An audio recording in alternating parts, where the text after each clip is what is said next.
All right, everybody. I'm so excited to bring in our guest here today to talk about episode number 12 for Survivor 44. Of course, you know him from his time in a Survivor 43.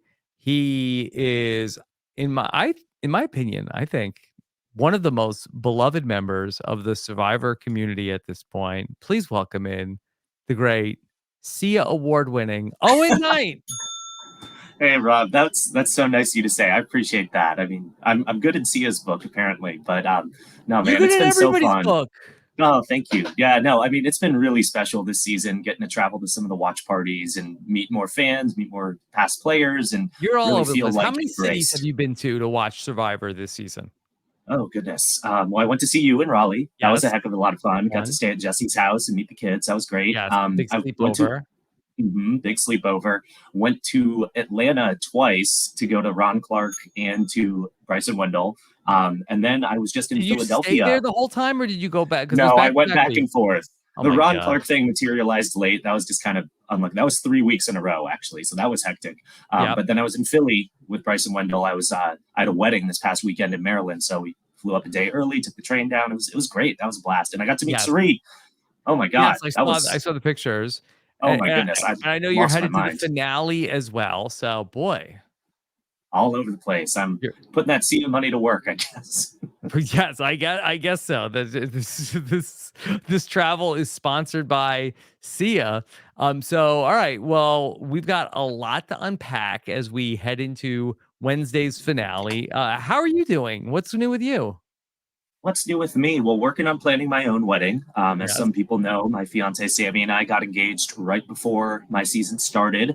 Which, if any of you there are applying to Survivor and courting someone, I would maybe think about the timing of your proposal around your Survivor season, Why was because that? You would read like? Do you want a do over? I should have done it earlier. And she would say that too. But just Hmm. trying to plan a wedding while watching myself on TV for 13 weeks, shockingly, my head was not in the game when it Well, came to the wedding planning. Owen, are you one of these people where it's like you were because this happened? This happens with a lot of people. Like you go on Survivor, and then the experience you come home, and it's like I know what I want to do with the rest of my life.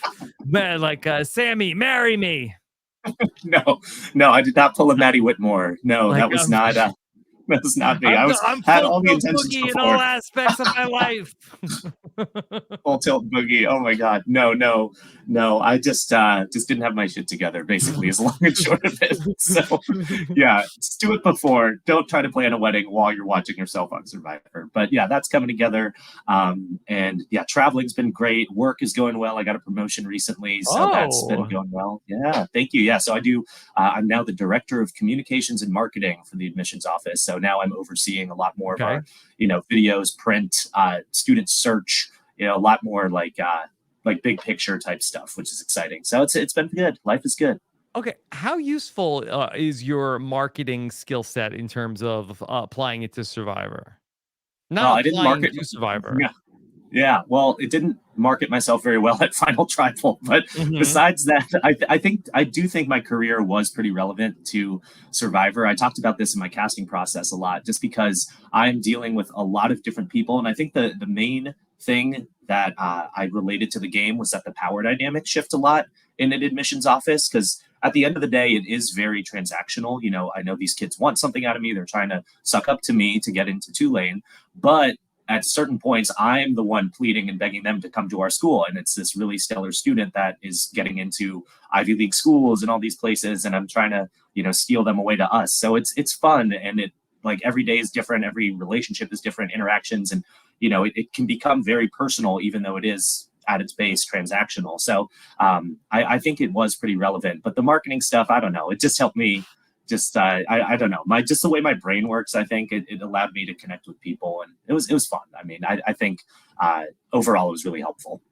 All right, well, let's talk about where we are right now. We're heading into Wednesday night and the big Survivor finale. Ultimately, Jamie went out. I saw some of your tweets that you were very high on Jamie. Any thoughts on Jamie, the Survivor player? I think Jamie I wish more people in this world were like Jamie and had that level of positivity throughout everything. I mean, it's no secret, and I think everyone can agree that her edit was less than stellar. Like she kind of got the Dodo edit. You know, they were clowning her about the fake idol that she thought was real, and I thought she handled that so well, and still made the most out of the experience and was still positive throughout it. Like I think a lot of players could have turned very bitter through the viewing experience with something like that, and I think she is someone that handled the viewing well. But in terms of the player, I thought, I mean, I wish we had seen more of her. I mean, I think she seems extremely positive and fun to be around, and someone that I think in a situation like that where you're tired and hungry would be really nice to have around, who's trying to like pick people up. And I think her energy would have been appreciated. And it sounded like from your exit interview, you know, she wishes that got shown more with her relationships and you know, the Sure. people she connected with. And yeah, I think she was a really fun addition to the season for sure. Okay. All right. Well, let's talk a little bit about where we are. You know, did you want to start there in terms of we were talking a little bit before the podcast came on, just behind the curtain. And I know you were talking about how you had done some research coming into this conversation on just about how uneven some things have been in terms of what we've seen on the show. Yes, yeah. I pulled up some of the confessional data just to see. You know, I'm not a big Edgic person. I was not following that, but obviously with my season, I started familiarizing myself a little bit more with it. But just it's felt like the Tika show at times, for sure. I think if you pulled a random person off the street and you asked them who they were rooting for, they would probably say Jam Jam, Carolyn, or Carson, right? Like those are the main characters for sure. But then I wanted to see like statistically like how skewed it may have been, and it's actually kind of wild. You know, people can find this on the Survivor subreddit and everything, so I won't read every data point, but just looking at the spread, for example, so Jam Jam has the most confessionals, and I pulled up 43 as well. So through 12 episodes, Jam Jam has 68 confessionals. My season, the leader at this point was Cody after his boot with 52. Wow. Yeah, so I wouldn't that's a have big guessed difference Cody at the had the top. most. Yeah, well, Jesse had 50, so that comes to the Yeah. point where the 43 is much more clumped together.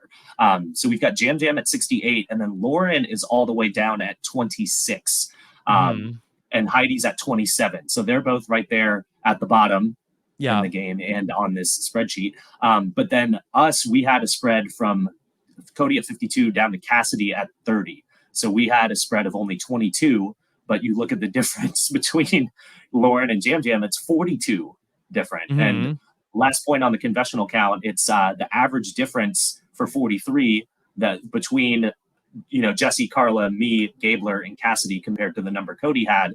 On average, we were 12.2 confessionals off of Cody, but for 44, the other five players are an average of 29.4 off of Jam Jam because Heidi and Lauren are both over 40 away from what Jam Jam has, and that just feels sad, and it's just a little. I'm bummed for them because you know they're clearly great people, interesting people. Like Lauren, like I'll get into this more with the episode, but she's just so dynamic and fun and positive, and like she's got a great energy, and her accent and her general presence is very endearing. And I'm sure she's given them good stuff, but it's just the story they've chosen to tell. And you know, it's I'd eat my shoe if Heidi or Lauren ends up winning. You know, I'd be shocked at this point. Okay, well, you know, that I get where you're coming from with that, but I kind of feel like that after last season, that I feel like I would never say that again, especially That's between fair. Gabler and, you know, Erica as Even well. Erica, yeah. Both of them, you know, are people that we did not see this coming. I mean, in the case of Gabler, into the final tribal council, we kind of thought there's no way that Gabler was going I to can relate. I you can can relate to relate. that. So I would not put anything past, like, I feel like that even going back to like a Chris Underwood, that sometimes it's just like people like they just like they wait until the finale to, you know, build somebody up. That's a very fair counterpoint. Yeah, I mean, Chris Underwood. I remember the one. Like, it was in like one of the early episodes where he's like sitting out on that rock in the ocean, pensively Yeah. looking out, and we're all like, "That was weird. Like, why did they Reading do his that?" own letter, right? Yeah, Yeah. yeah. We're like, So okay, it seems a little excessive. I agree with you. I'm not forecasting a Heidi or a Lauren win, but I'm just saying that, with some of the ways that they have told these stories in the past, that I don't think it's out of the realm of possibility. No, certainly not. Certainly not. But I would just be surprised. And my theory might be that the editors were like, oh, you didn't like the hiding in plain sight edit? Boom. Like, how about that? We'll mix it up a little bit. Because yeah, just the spread is so Yeah. much more different. The rest of us in 43, we were clumped much more together. But Yeah. I don't know we how got a far lot of show ahead left. they are editing these things where like they can react to what's going on in terms of like everything is shot so far in advance, so I really don't think that they react to too much from especially from the internet audience. I feel like that it's very weird, like the types of things that they're really tapped into in terms of the Tyler Perry. feedback. Yeah. Right right so all right, well, yeah, it does really feel like that the Tikas are the stars of the show, but it also feels like that, for the most part, like Survive. This is like the formula that Survivor seems to want.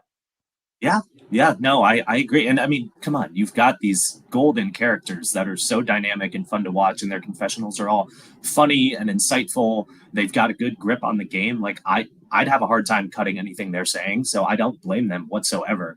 And yeah, I mean, the Tikas have been really playing the middle very well. They've been lowering their threat level. We've seen their perspective on all of these decisions in a way that I think is very clear and allows us to see. And I just wish, and we'll see, like, word on the street with the 90-minute episodes in the future, Mhm. hopefully we'll get to see that more rounded out for more people per season as well.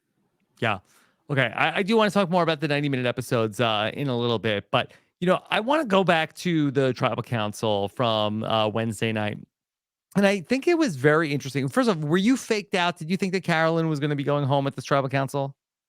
Scared. So I had a little watch party here in New Orleans at Urban South Brewery. Shout out to Yes. them. But Yes. that was a good time. So some of the local crew, and we were all like shaking in our boots. There are a lot of Carolyn fans here in New Orleans, let me tell you. And the music, the glares over to Jam Jam and Carson, like we thought we were getting the razzle dazzle. We really thought like this is happening. Like, oh my God. And I was relieved for sure. And I felt so bad because like when the last Jamie votes were coming up, everyone's like standing and like, woo, like really cheering. Yes. And I'm like, oh, poor Jamie. Like, Poor Jamie. but Right. yeah, but everyone was so relieved that Carolyn did not end up going home. But yeah, they tricked me for sure. I was really nervous. Yeah, I was very nervous for sure as well. I was reminded of, okay, final six last season. That was a big vote off also where, okay, Jesse had to go and take out his, number one person. And I felt like, okay, this is going to be the same thing. Jam Jam is going to be taking out Carolyn at this point in time.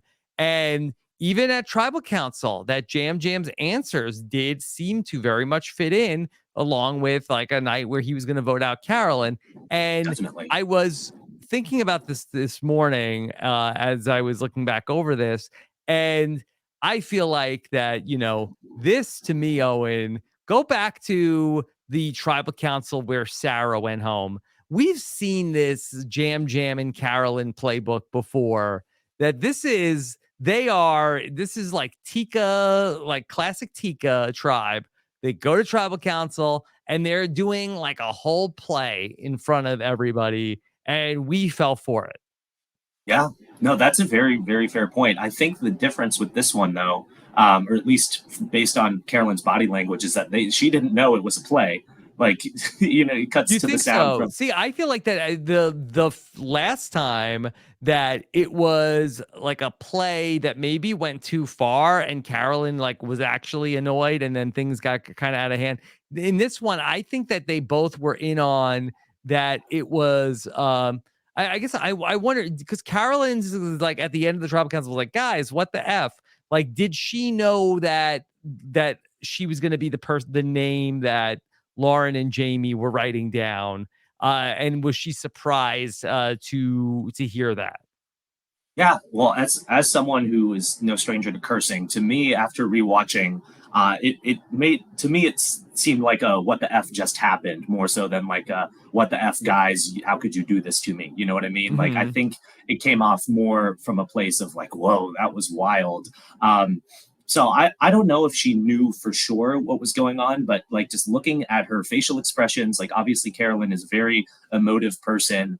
Like some of the reactions where she would like make a face and furrow her brow and look over towards Carson and Jam Jam, that to me felt very reactive to what was happening and very in the moment. And I don't Yeah. think she was expecting a lot of what was going to be said. So I don't know. I think you make a good point that it maybe she was in on at least part of the idea of it, but to me it read like genuine confusion and Yeah, I fear. guess that's the question. Like, is this maybe just like a jam special of like, hey, I'm going to be answering these questions as it like I need to not arouse any suspicion from Lauren or Jamie here tonight. So I'm gonna answer these questions like I'm voting out Carolyn.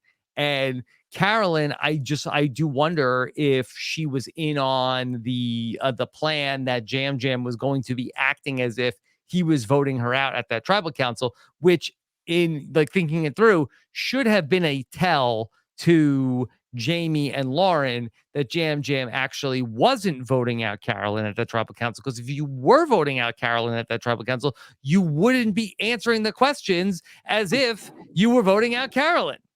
That's a very good point. Yeah, if I had a bell, I would ding it for you on that one. That was no, that's exactly right. I mean, you don't want to show your cards. Maybe like my whole like thesis with new era tribal councils being a little less like exciting has been like the shot in the dark. I think kind of hamstrings people a bit, but this was the first round where it wasn't able to be played this season. So maybe that played a little bit into it, where they're like, oh, he can be a little bit more forthcoming. But no, I think you're exactly right that like that should have been a clue that he was not voting Yeah. for Carolyn. So you Yeah, don't like yeah, the shot very in the good point. dark because when I was had breakfast with Marianne and Omer when I was in Toronto, and they were talking about how they felt like the shot in the dark is actually a really good improvement on the game.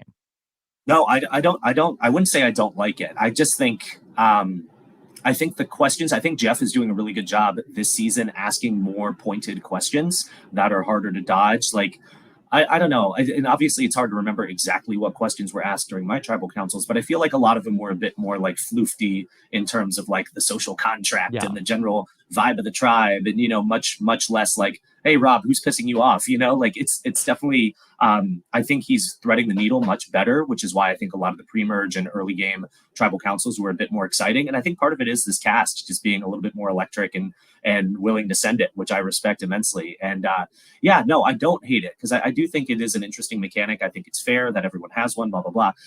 So I wouldn't say I don't like the shot in the dark, but yeah, I think it's coming into fruition a little bit better. I like the theory. I think you and Steven talked through this once of like increasing the odds of it working as more of them get played, that sort of thing. Yeah. But yeah, I do like that. it's been fun. Yeah, I think that's a idea worth exploring.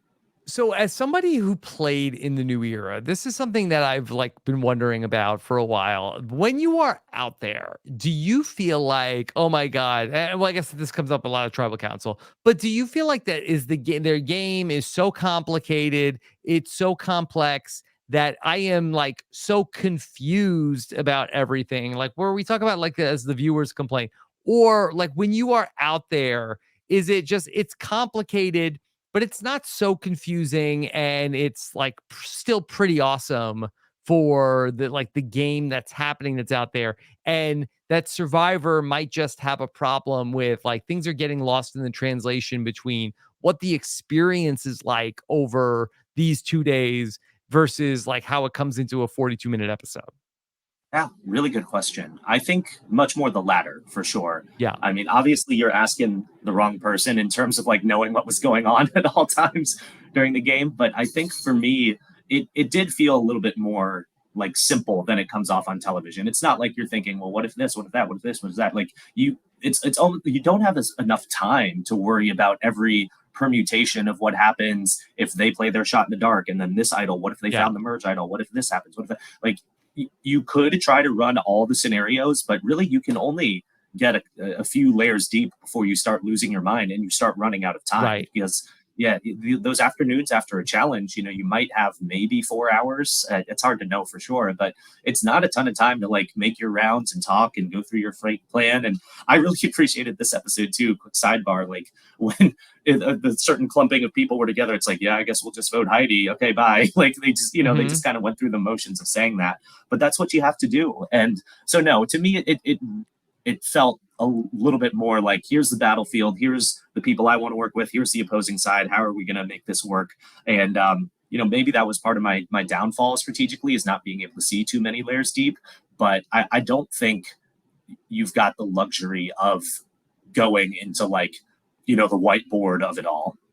Well, one of the other things that was one of these Toronto conversations that I was having with people who played the game was that, on television, they're showing you they've got to stuff any conversations about the advantages get stuffed into the episode. But in practice, there's not as much thought or discussion about the idols and advantages. But because they're in the game, that's not stuff they can leave out of the episode. So they sort of like end up getting like a disproportional importance in the TV show than they actually are for the players that are out there. I would 100% co-sign that for sure. There's obviously talk of, oh, who has this? Maybe they went looking for the idol, this or that. But like the percentage of time that you've got during the day where you're talking about that is very brief relative to how much strategy you're talking. Because just say you've got that 4 hour period, you might run through that what if for 10, 15 minutes, maybe. And then the rest of the time you're talking about pure numbers and voting. And it's hard to try to like think of every possibility, and it's almost like, I don't want to say it's not worth thinking about, but there's so much randomness and so many new twists, and you never know. Like at a certain point for me, sometimes it felt like I was just like, well, this is the best plan we got, hopefully some crazy new thing doesn't fall out of the sky, you know what I mean? So I would definitely agree. And I mean, thank God for 42 they edited out the idol nullifier, because who knows how much like story that could have gotten eaten away by that if they had left that in the edit. So who Hmm. knows? Yeah. All right. Last night, we saw Jam Jam very strongly considered going against Carolyn based off of what we saw in the episode. Would that have been a disastrous, bad move for him to have done? Or do you think that maybe it was a missed opportunity? That's really hard to say. I mean, I think I don't know if it would have been disastrous. I mean, I think he's got a good level of trust built with the Ratu women, with Lauren and Jamie. Like I mentioned earlier, I heard in the exit press that Jamie really seemed to have a connection with Jam Jam, Yes. and I mean that can't be undervalued. Him and Heidi have a very close relationship. I think they get each other, and obviously their Puerto Rican background adds a layer to that as well. So I think he would have still viable options. And I mean, for him on paper, and I think he acknowledged this as well, like Carolyn is the biggest threat. He said that multiple times. Almost everyone in the episode said that at a certain point or another, that Carolyn is playing the best game. And who knows if that's like a hypothetical, what if Carolyn, blah, blah, blah. But I think they do genuinely feel that way, that last move and the way she's kind of, come up a bit has elevated her threat level. And a conversation I really liked was when he was talking about how she went from being a medium threat to being a high threat. I thought that was something that related to a conversation I had. But I thought that's when I started like getting that, like, the hairs on the back of my neck. I was like, oh, this might be happening. Like he's genuinely contemplating this. And for me, that came up, to Jesse's credit, at the final six, where he was telling me and kind of stroking my ego a bit, saying that he and I were the medium threats, Gabler and Cassidy were the low threats, and Carla and Cody were the big threats. And so he kind of put us into these three groupings of two in terms of our threat level. And it's like, well, we got to take out the big threats. Like, I don't know why they're leaving you out of votes, la la la. But that harkened back to that conversation for me, and I thought there was a strong possibility that people felt that way. And for the viewers on YouTube, we're getting some cat cameos as well. But yeah, no, I think catastrophic, no. But I don't think it was Very bad per catastrophic. se. Very Yeah. catastrophic. There you go. Yeah. Yeah, I don't think catastrophic, but I think it was worth considering for sure. Yeah, one of the things that really did come to light, as you referenced from my exit interview with Jamie, it seemed like that Jam Jam had a really good relationship with Jamie.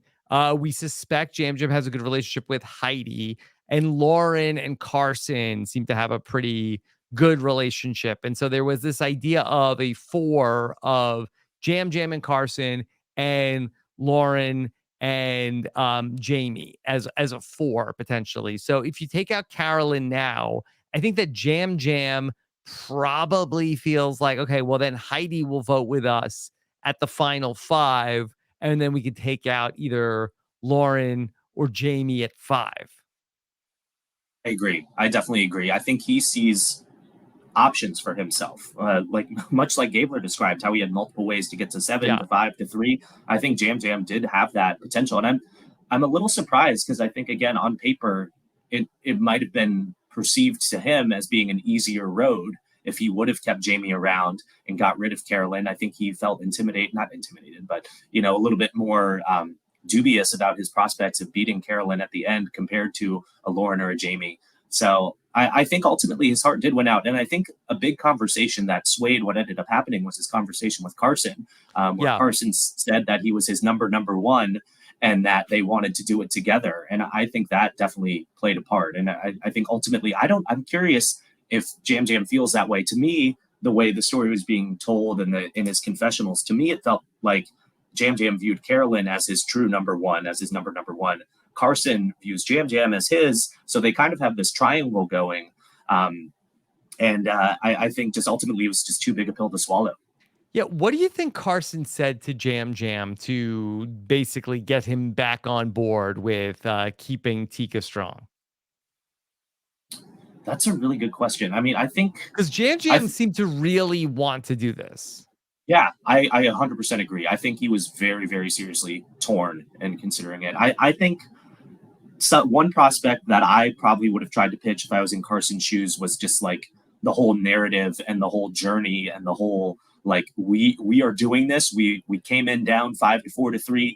Look at us go. We're almost there. Imagine if we pulled this off. Like we're so close. If we get one more round, we're guaranteeing ourselves the numbers. We'll have 3-2 at that point. Like we would have done the damn thing. And I think that could be an argument. And then, of course, you could turn around and say, well, but only one of us can win. And if all three of us are there, I'm not sure if I could beat Carolyn or you, Carson. Like, who knows? But I think that could be part of it. That's kind of what I tried to do, like trying to like hold the Baca alliance together with gum and scotch tape when we got to the merge. I was like, y'all, we felt like the underdogs at the beginning. Like, we're here now. We have the numbers. Let's not screw this up today. Like, can we at least try? And so maybe he viewed it as like, I know we're gonna have to turn on each other eventually, but like we almost have this in the bag. Like, let's just get one more round further. So I think the emotional tug was definitely part of it. I think really playing to Jam Jam's affinity and love for Carolyn, I think really played a big part.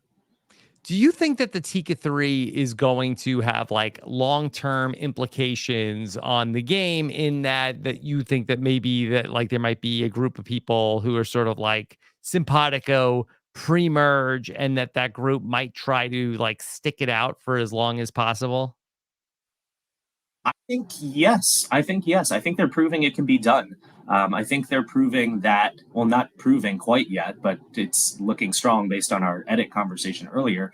Like, I think they're showing people that you don't have to flip flop around and do all these insane things. Like, obviously, they're playing many sides and building relationships outside of their alliance, but having that basis of trust and having core people that you care deeply about and that you can talk through strategy with, I think that has shown to be really valuable. And I think they're very fortunate that they found each other so early. I think a lot of people do find that eventually, whether you think about the Ride or Die Alliance or the Black Widow Brigade or whatever. Like for me, unfortunately, like the people I really felt strongly about in that way that I wanted to like go the distance with were people like Ellie, were people like Dwight, like people that either we got clocked too early or whatever.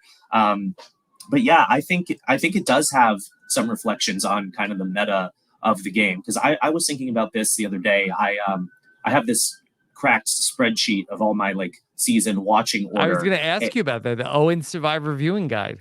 viewing guide, but we can talk about more about that later in depth. But in terms of like the eras of the game, like I think I was trying to think about like besides calling it the new era, like what's another kind of like hallmark of seasons 41 through 44. And I think a big part of it is kind of like the tall poppy thing, and cutting off the big players once they pop their head up, and you got to lie low and strike when it's appropriate and manage your threat level. Like I think threat management has been kind of the theme and a big kind of value of these new era seasons, and I think the Tika 3 are doing a really good job of managing their threat level in the way that these previous three seasons have, but also like still being able to be like strategically relevant and dominant and making the game go the way they want it to. They're not just going with the flow. They're making very informed decisions, but they're also doing it in a very clandestine way that allows them to still feel like, still allow Lauren and Jamie to feel like they trust them implicitly. It's very impressive. Owen, how much did seasons 41 and 42 impact what you all were experiencing on your beach? Where like it did, because you had seen what the first half of 42 at the That's time that right. you all went to go Mhm. play. Mhm. Like how much did seeing season 41 and how that played out and the start of season 42, like how much were you all reacting to the things that you had seen from the quote unquote new era?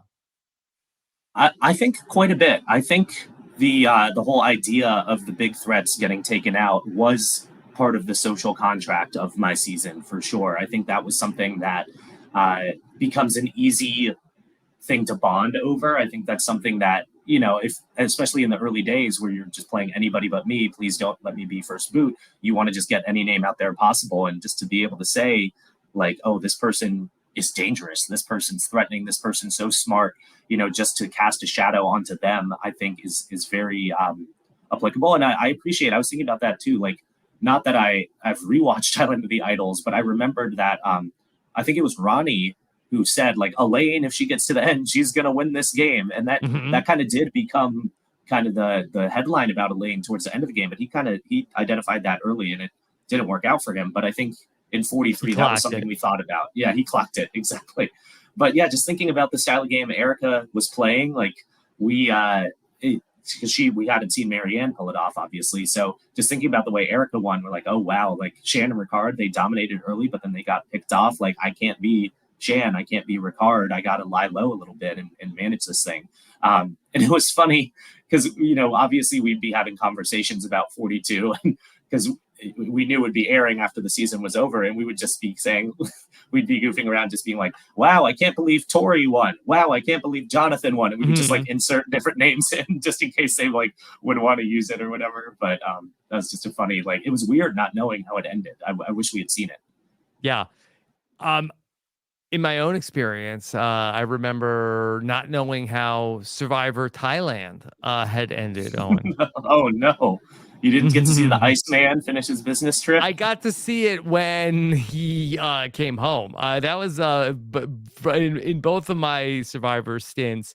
I left in the middle of a Survivor season and then came back for the end. I think I left in for the Amazon right before like the fake merge in Thailand, and then I came back like the weekend of the finale, and then the same thing for Survivor Pearl Islands, where we left Oh, like right before the Outcast came, and then came back, and it was weird because Rupert was there. right. So we were like, oh my god, and then we came back, and it was like and it was the finale.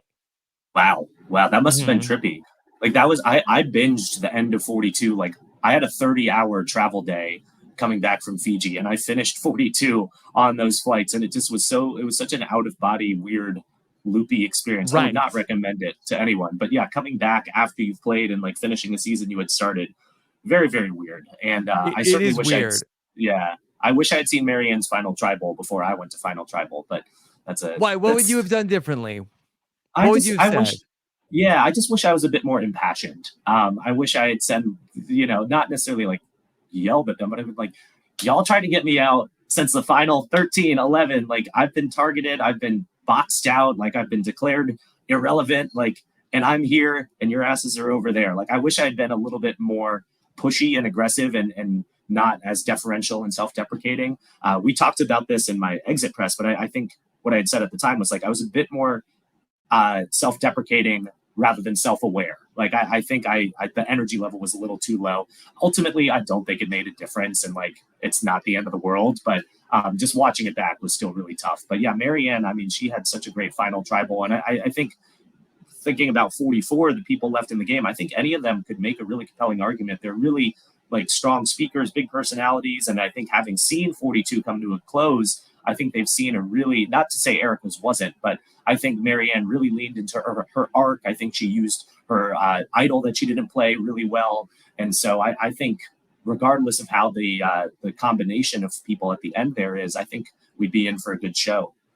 Okay. Well, now these players did see Marianne's final tribal Yeah. council. So, do you think that we could potentially see everybody in the final tribal council be pulling out like a really great, like sort of like defiant speech?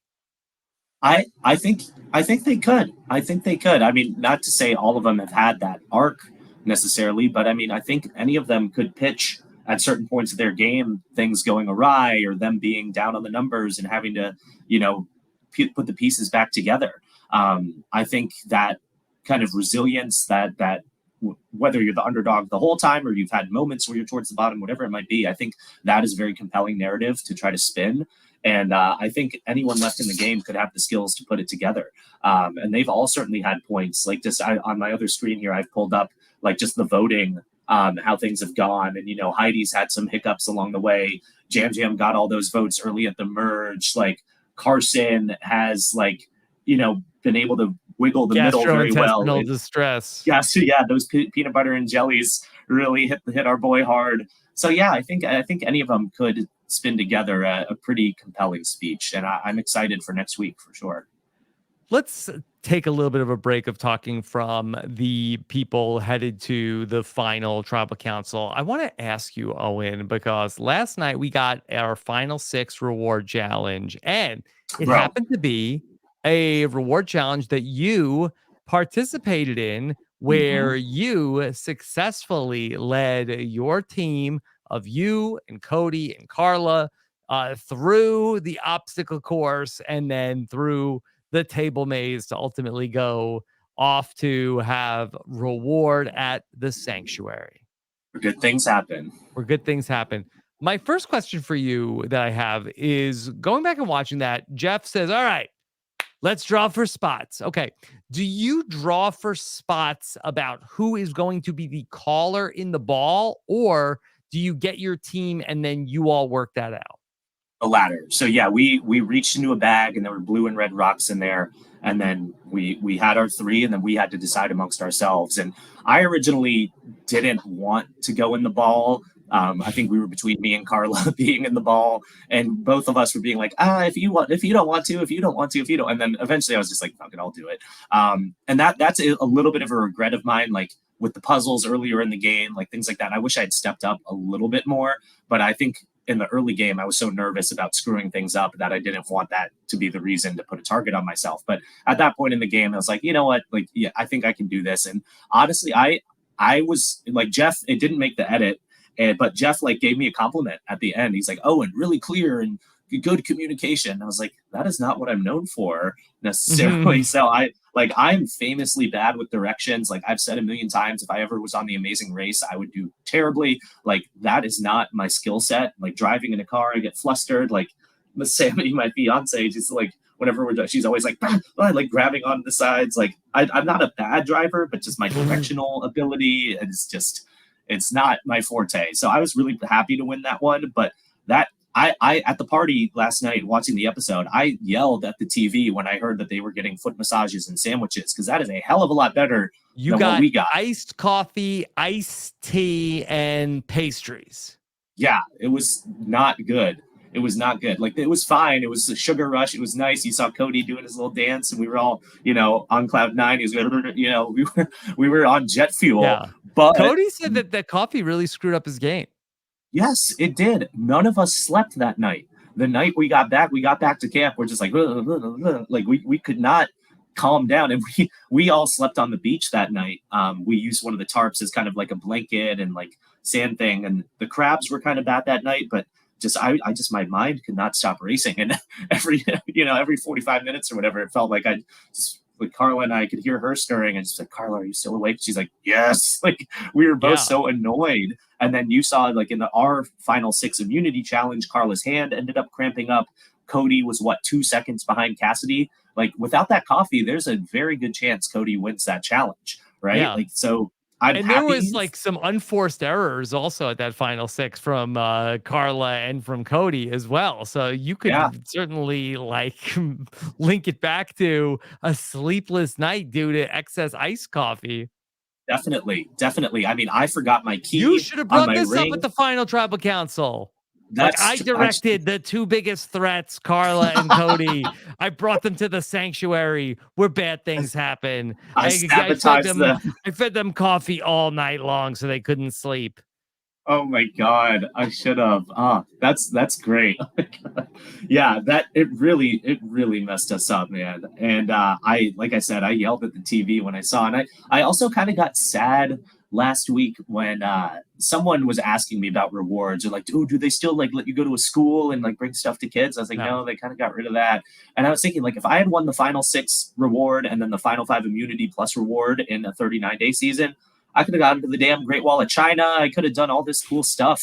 And In instead, I another got, season. Yeah. yeah, yeah. And then instead, I got to not sleep and, gastrointestinal distress. So Hmm. I'm very happy. Those sandwiches looked bomb. Those looked really good. Yeah. And they added in the foot massage. Yeah, that was really the kick in the nuts to me. Like they improved the food and they get a foot massage. Like just they get both. But what are you gonna do? Hmm.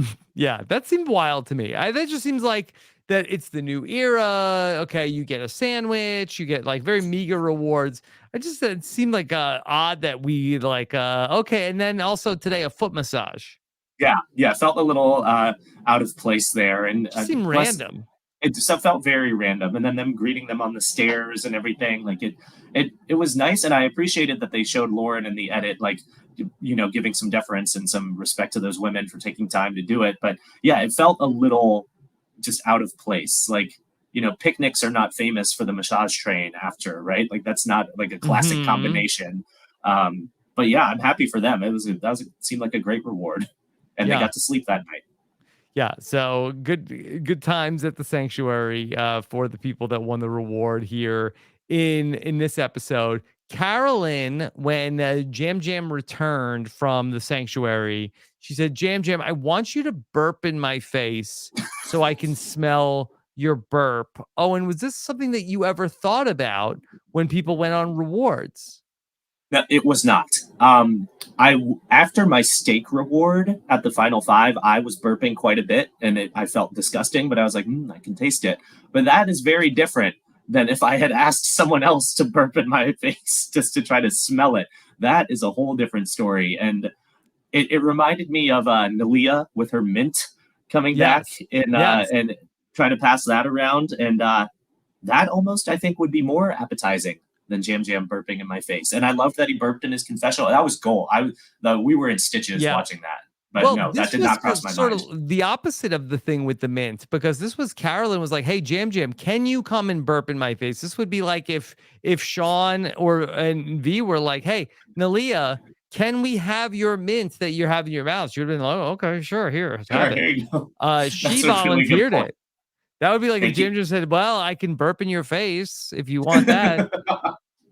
That is true. That is Yeah, very even true. Carolyn, I think, regretted that after. She did. She did regret it. It looked like, yeah, that did not look pleasant. And hey, I mean, inventive strategy, the evolution Mhm. of strategy, if you will. But yeah, no, my brain did not ever go there. Mhm. For sure.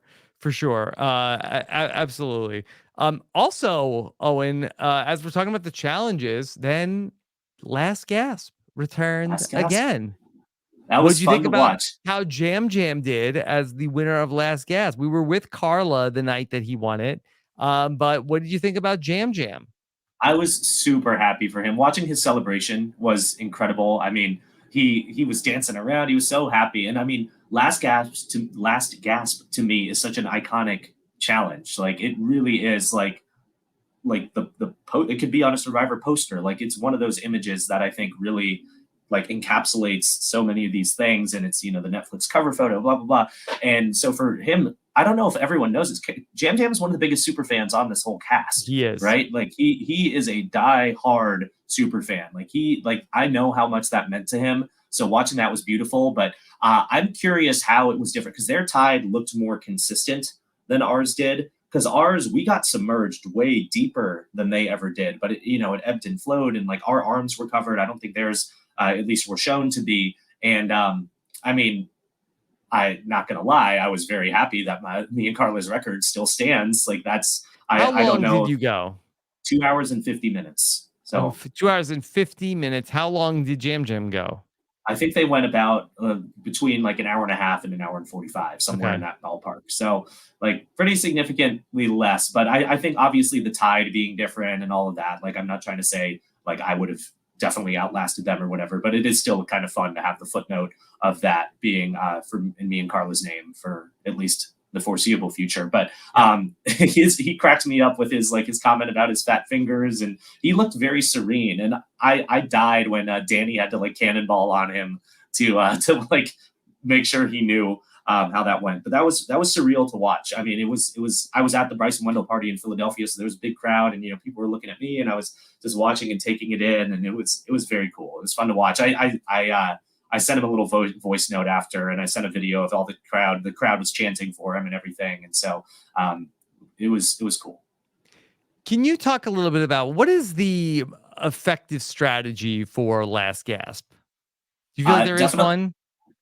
Well, yes. So I think definitely pinching your nose. Like I was Yeah. shocked, like watching it back. Like Sammy Gabler, a few people this season did not cover their nose at all, because if you get water in your mouth, okay, you can spit it out, Yeah. you'll be Yeah, that's fine. right. That's right. Yeah, yeah. And but if it goes like if it tickles your throat and goes all the way down, and Yeah, you me and start Bryce were coughing. talking about this the other day. I said, "Yeah, I feel like I've totally got the strategy down for Last Gasp. You hold your nose and you make the snorkel with your mouth, and if you get what you just like bring water, and then if you get water in your mouth, you just like spit it out like a whale's Mhm. blowhole Yeah. until you can get some air without water." Yep, yep, that's exactly right. And I think we actually, I'm watching mine back. I watched it back after last week, and they showed a lot of gratuitous slow motion shots of us spitting and like Cody blowing water out of his nose. It was really honestly gross. But I went for the two handed, like Okay, so close you my put nostrils with each if you're finger. listening to the Yeah, podcast, Owen has one hand on each nostril. Okay, and and then you kind then of make a barrier with your hands yeah, this while is you're smart. closing It's your sort of nose. like a yeah, like a shark fin with your Yeah, hands. especially especially if the tide is coming over the top of your head, you're Yeah. kind of shielding your mouth, so you're using it kind of like an awning, I so thought that you're not. also Jam Jam's big bushy beard also provided some structure to his snorkel. What do you Yeah, think well, about that? my little tiny mustache did not help in that sense, No, but no. no, I don't know about the beard. I mean, Gabler had a pretty bushy beard, and he was out quick, so I don't know about Mhm. that. We need to get some like we need Hubicki to get on here and walk us through some fluid dynamics Did or it something and see. displace any water? Yeah. There's a non-zero chance that it did. You know, maybe it absorbed some. Who knows? But I kept getting battered by seaweed and stuff. But yeah, you got to block the water and then really just holding your breath and not panicking. That's really what it's all about. Is not panicking. And my whole thing is like when I first saw it, I used to swim growing up, and we used to play this game where you'd be in the diving well in the pool, 12 feet deep, and you'd have to swim across, and you would tag each other to make the team bigger, and then eventually, you know, you have a whole team of people trying to tag you. But in this game, you can only be tagged if your head is above the water, so people are trying to Okay. wrestle you up. So I've always been comfortable like in that, like knowing that it's uncomfortable, but I'm not going to die kind of thing. And it really, I felt very serene throughout it. I think Cassidy said like she felt like she could have been in the womb for all she knew, right? Like it's really just all mental. But I think with the consistently rising tide, I would have been curious to try that, because eventually your snorkel would have failed, and then it eventually would have become a hold your breath kind of situation. Hmm. But yeah, it was really fun to watch. I'm glad they did it again. I was worried that after we broke it, that they'd be like, oh well, Fiji's waters are not meant for this. But it was cool to see. Are you surprised that we didn't see Choose Your Champion come back in season 44? I would have bet anything we would have Um, saw it again. I'm conflicted because on one hand, I think they probably did not love that three people were immune and that, we kind of had a ho hum vote at the final Oh, I think seven. they did. I think they did You love. Like, think? I think that they do love anything that's like there's nowhere to hide. That's but I don't know. It just I think it like final seven to me is such an opportunity for like a big move or like some Right. kind of big play, and for us to just have this like 6-0 vote out on Sammy, it was kind of like it was disappointing. Like Sammy had lost my trust at that point, so I was okay with it happening. But the people that I would have wanted to get out in Carla or Cody were safe, and also the timing of it. I think to your point about bringing it back, I think they could have brought it back and tinkered with the timing of it of when they revealed who the champion was, and if that person was immune, maybe they do it before the votes are cast. Or to me, this is going to make me sound really stupid, but whatever. Jeff had really hammered home the point that this is a secret advantage that will be revealed at tribal council, and like he said that Okay. like a few too many times. And so my goofy brain, I never really even asked Cody. Like at tribal council, Jeff is like, did anyone try to bug Cody and figure out who he put down on his paper? And we were like, I was the one who said it. I was like, I didn't even know we could ask. And Jeff like looked at me sideways, and I was just like, oh God, I felt so dumb in the moment. But like really, it felt like a rule that it was being sealed, and then Jeff only had it, and like I don't know. But like I said, it made me sound silly, but that's where my head was at. I was just like, well, it's in the vault. We won't know until whatever. But also part of it was like I was decently confident that he picked me, but Hmm. stupidity played a role as well. Hmm. Um, I want to talk about this final five go live on a new beach. We saw last night. Lauren brought all the stuff from camp, and Jeff said, "Well, you brought all the stuff." He's like, "Well, a lot of times they make the tribe go live on a new beach at the final five." And Jeff said, "Okay, oh, interesting." And it turns out that they do that. Owen, did you all think about potentially packing up stuff to go live on another beach? He did not. That was never verbalized by anybody. I mean, we were scrambling to the very Well, you last just had the second. Cody vote going on. We There had the was a Cody lot vote going going on. on. Yeah. There was a lot going on because Jesse had the idol, then he had to give it back to Cody so Cody could show it to Carla, and then he came and told me and Cassidy, "I don't have the idol anymore," and we were like, "Uh oh, now what?" And then he had to get it back, and so we were like just hoping this plan would still come to fruition. So we're just yeah, it just did not cross our minds. And honestly, I actually rewatched our reaction to Jeff telling it, and I slumped out of my chair. I was like, "Oh my god," because I like forgot. Honestly, I had forgotten because I didn't rewatch the end game of 41 going into it. I maybe should have, but yeah, I didn't like just remember that because to the point, like I don't think it translates to TV all that well. Right. Like it really does not add this like ooh like because what were you gonna build a shelter for 2 nights? Like it's you Well, don't have you to didn't yeah build a shelter, right? we did not. No, we slept on the Yeah. beach. And actually, that first time, it was such a pain in the ass because we get to this new beach and it was the same island that I had gone on the journey with James and Noel with. Yes. And there was kind of this like muddy riverbed that goes up, that begins the path up to the summit. Um, but we got there and we originally like plopped our stuff down kind of near the path to our little clearing for camp. And it was so dark and our torches were running dry and we just didn't have like we had maybe like 10 minutes of light with the torches we got when we got there.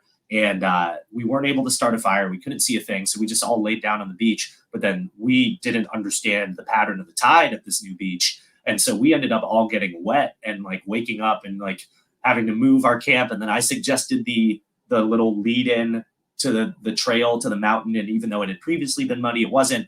And Gabler was like, "No, water's going to come in there." I was like, "Bro, it is not. I promise you. Like, we're not." And he wanted to settle on where like the camera people had like left some of their equipment. It's like it's going to be dry there at the camera stuff, and we're like, we can't go over there.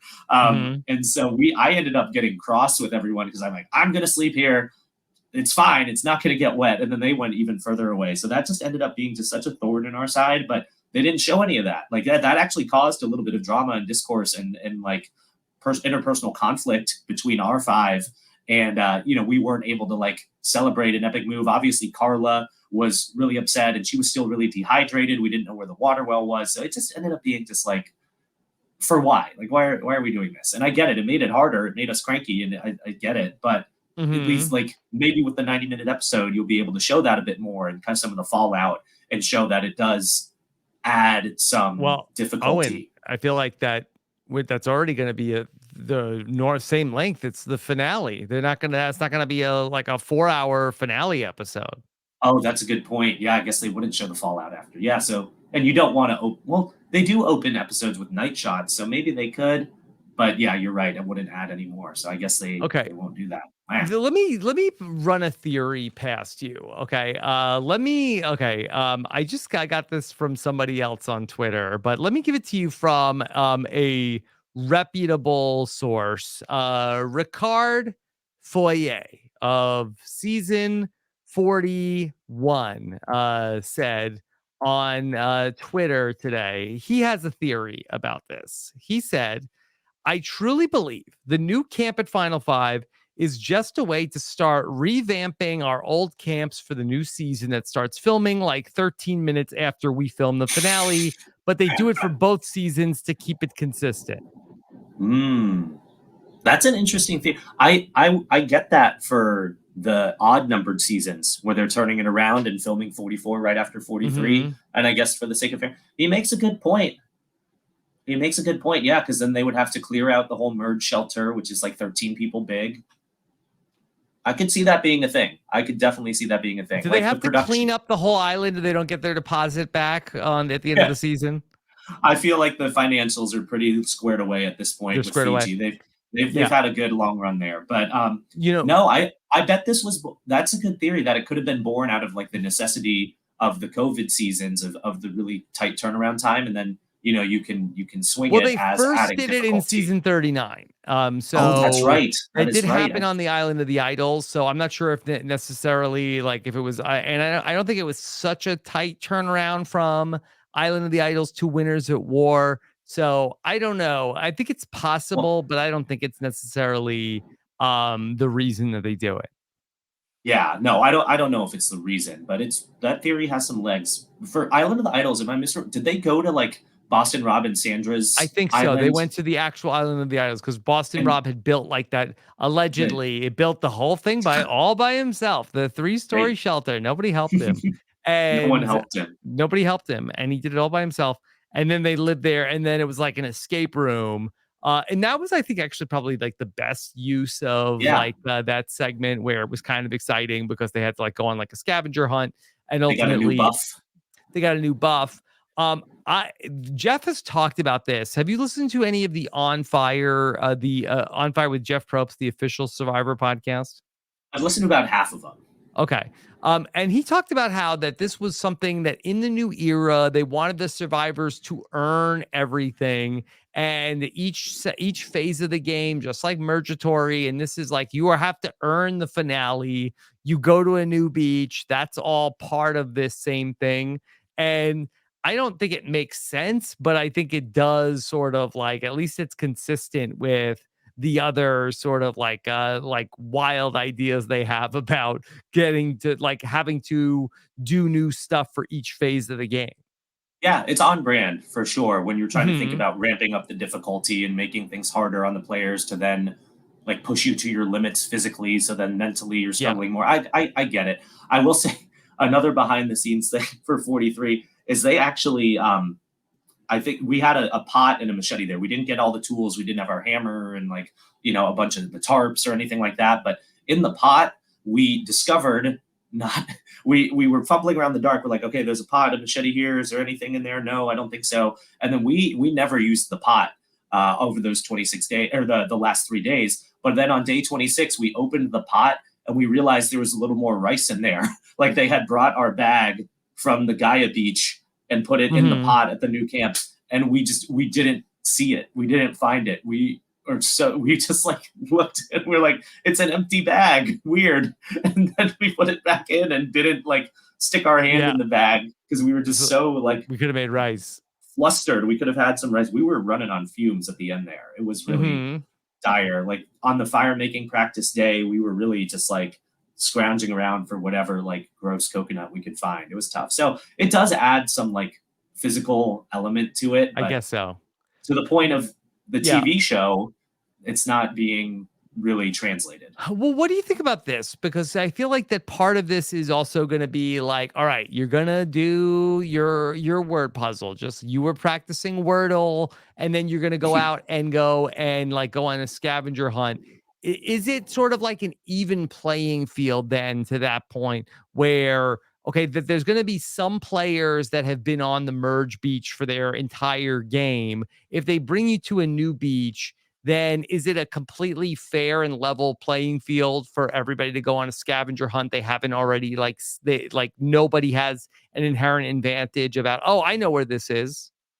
That's a fantastic point. Yeah, it is. And I wonder what the order of operations was there when they were coming up with that. But I think that is 100% right. Like, for all the qualms and the hemming and hawing people have about production and twists and things like that, like fairness, I think, is something that they really strive for. And, with the legalities of it being a game show, technically, all that sort of stuff. But like, they really try to stay above board. And I think that probably was born out of like, what could we do now that they're discombobulated at this new unfamiliar place? Like, what could they do? So yeah, I think that's an excellent point. And for us, it did make it like, I mean, we saw with our scavenger hunt, like it was very contentious, and we were all running around. We had no idea like what they were talking about. 42, didn't it take them forever to find the foot tree or whatever? Like, Hmm. yeah. So it is disorienting, and the Bacas, we would have had a big advantage if that had happened because we had been on our beach, the merge beach, since day one. So yeah, we Yeah. would have had a little extra knowledge of the paths and the cut throughs and that sort of stuff.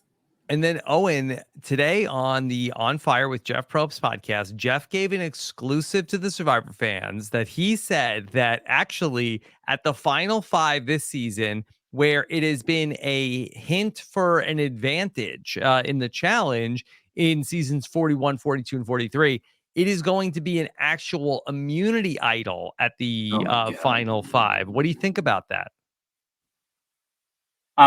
Well, I had heard that there was an idol. I didn't realize this was in lieu of the challenge advantage.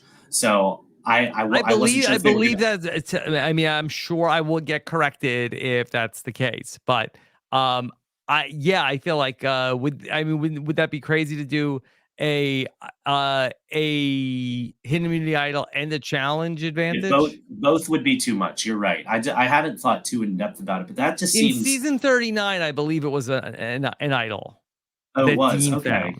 Well, Yes. and like Ben Drebergen found an idol at the final five, I believe. Like Sure. I don't know. It feels a little late. I don't know. And to me, like that's. I mean, it's guaranteeing someone a spot in the final four. Like to me that takes away because it's about outwit, outplay, outlast. Like I guess you could make the argument that the scavenger hunt and the word puzzle is just a challenge in and of itself, but then you're having an But immunity challenge on top of that. So then you could have Owen, two people immune, and I don't know. this season, and there's been, I'm sure you are aware that there's been a lot of comparisons between season 43 and season 44.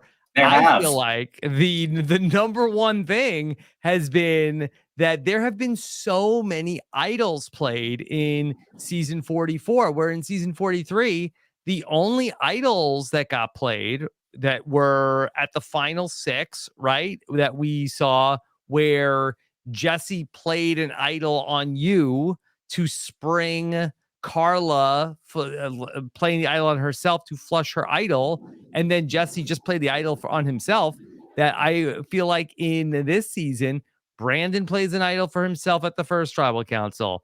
Um, Josh plays an idol for himself. We have Idol there's like played on Franny when okay, Brandon went out. Danny played an idol on Franny. Carolyn played an idol on Carson.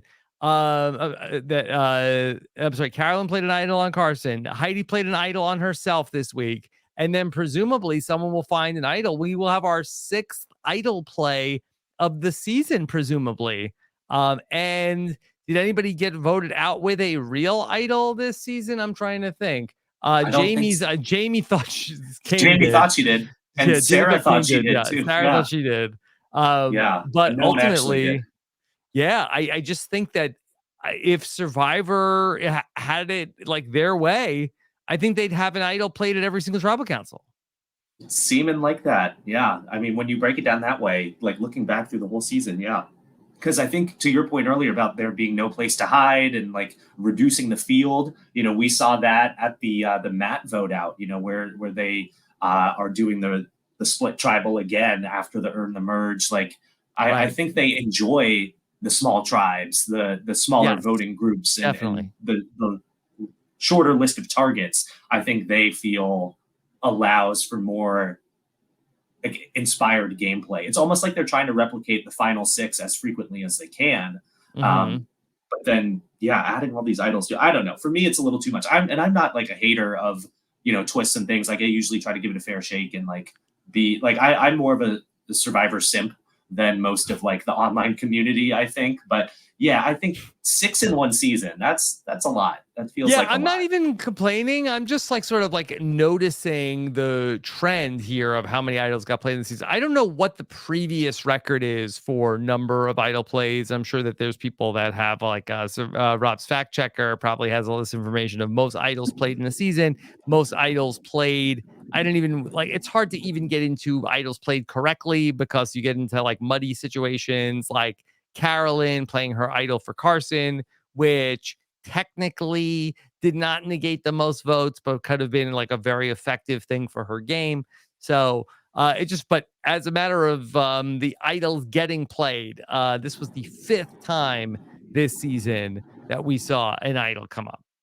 Yeah, that's probably why Jeff seems to be have a stronger affinity for 44 than for 43. That might be playing a role in there, but who knows? It's yeah, I don't know. Well, I Like just think that they want yeah, to see they're giving these advantages to people and they don't necessarily want to see like maybe that was old news of people we like it when people get voted out with advantages. No, play the advantages we gave you. it's like Stop they getting want voted out with knowledge is power.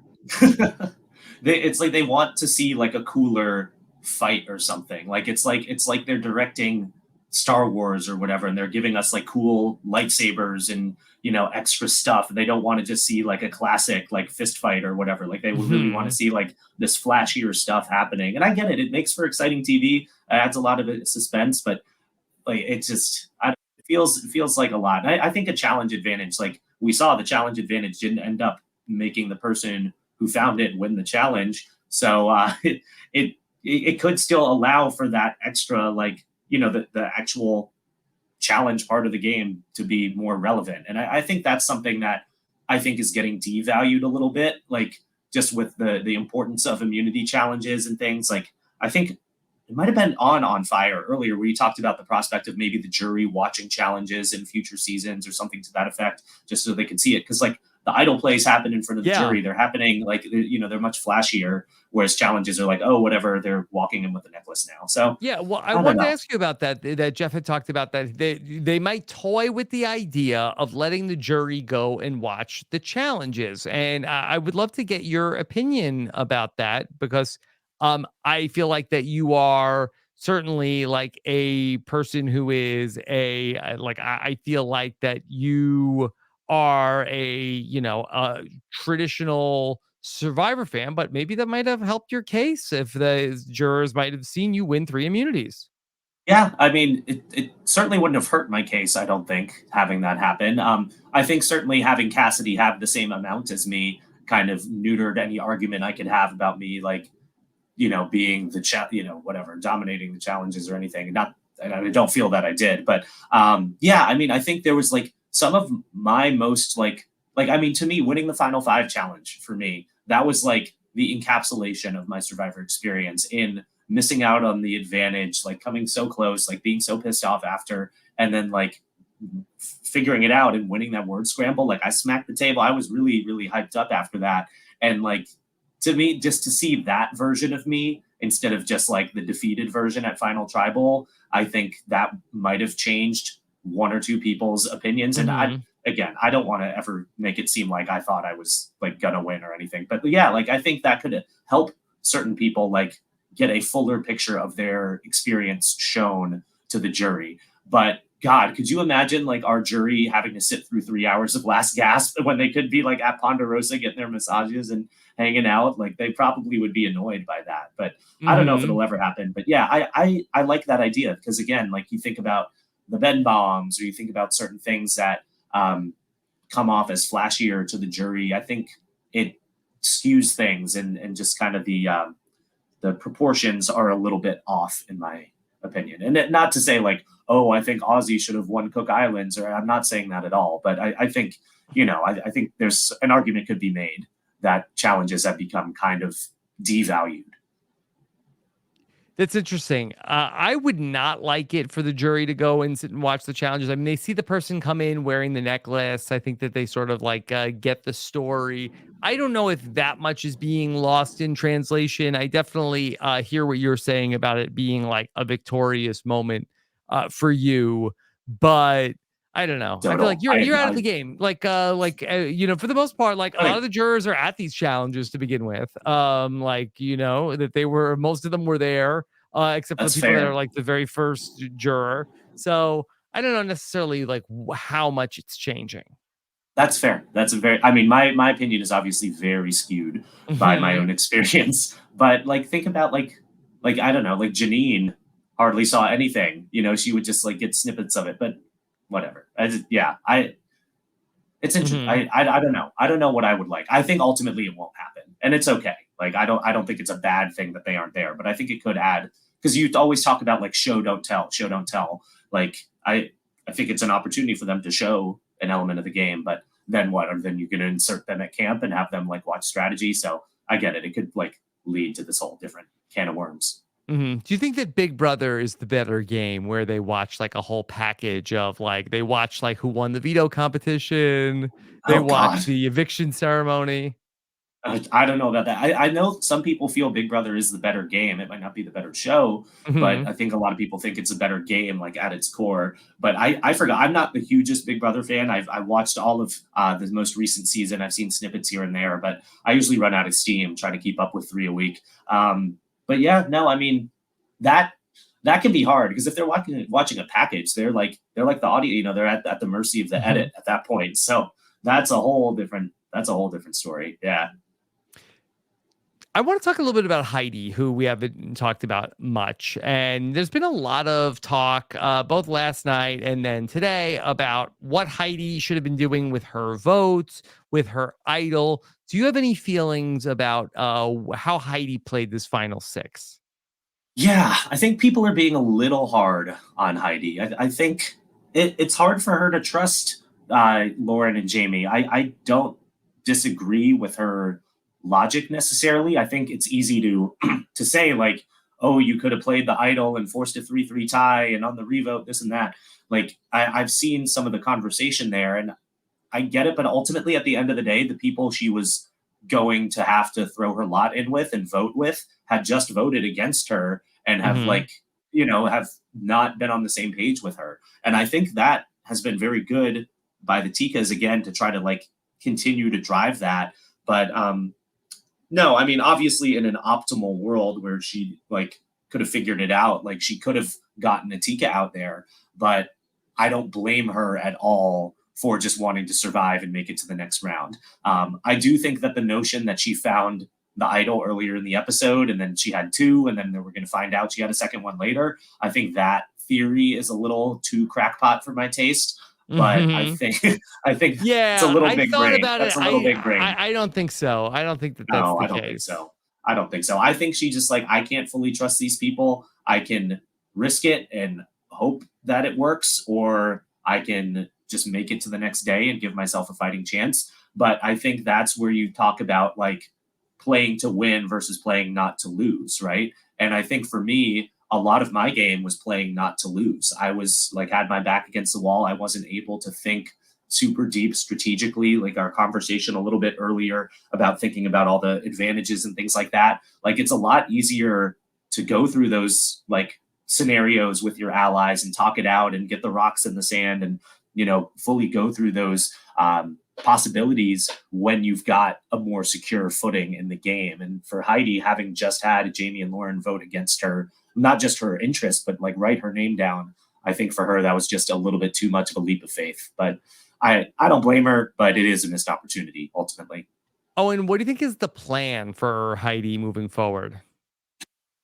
Now that is a better question. I think she would probably think that her story of being the last Soka standing would have some sort of value. I think she sees Danny, Matt, and Franny on the jury as potential votes for her, and that's what 3 of the 8 that you would need, right? Or three of the 8 total. So in terms of who, I imagine she would want to go with Lauren.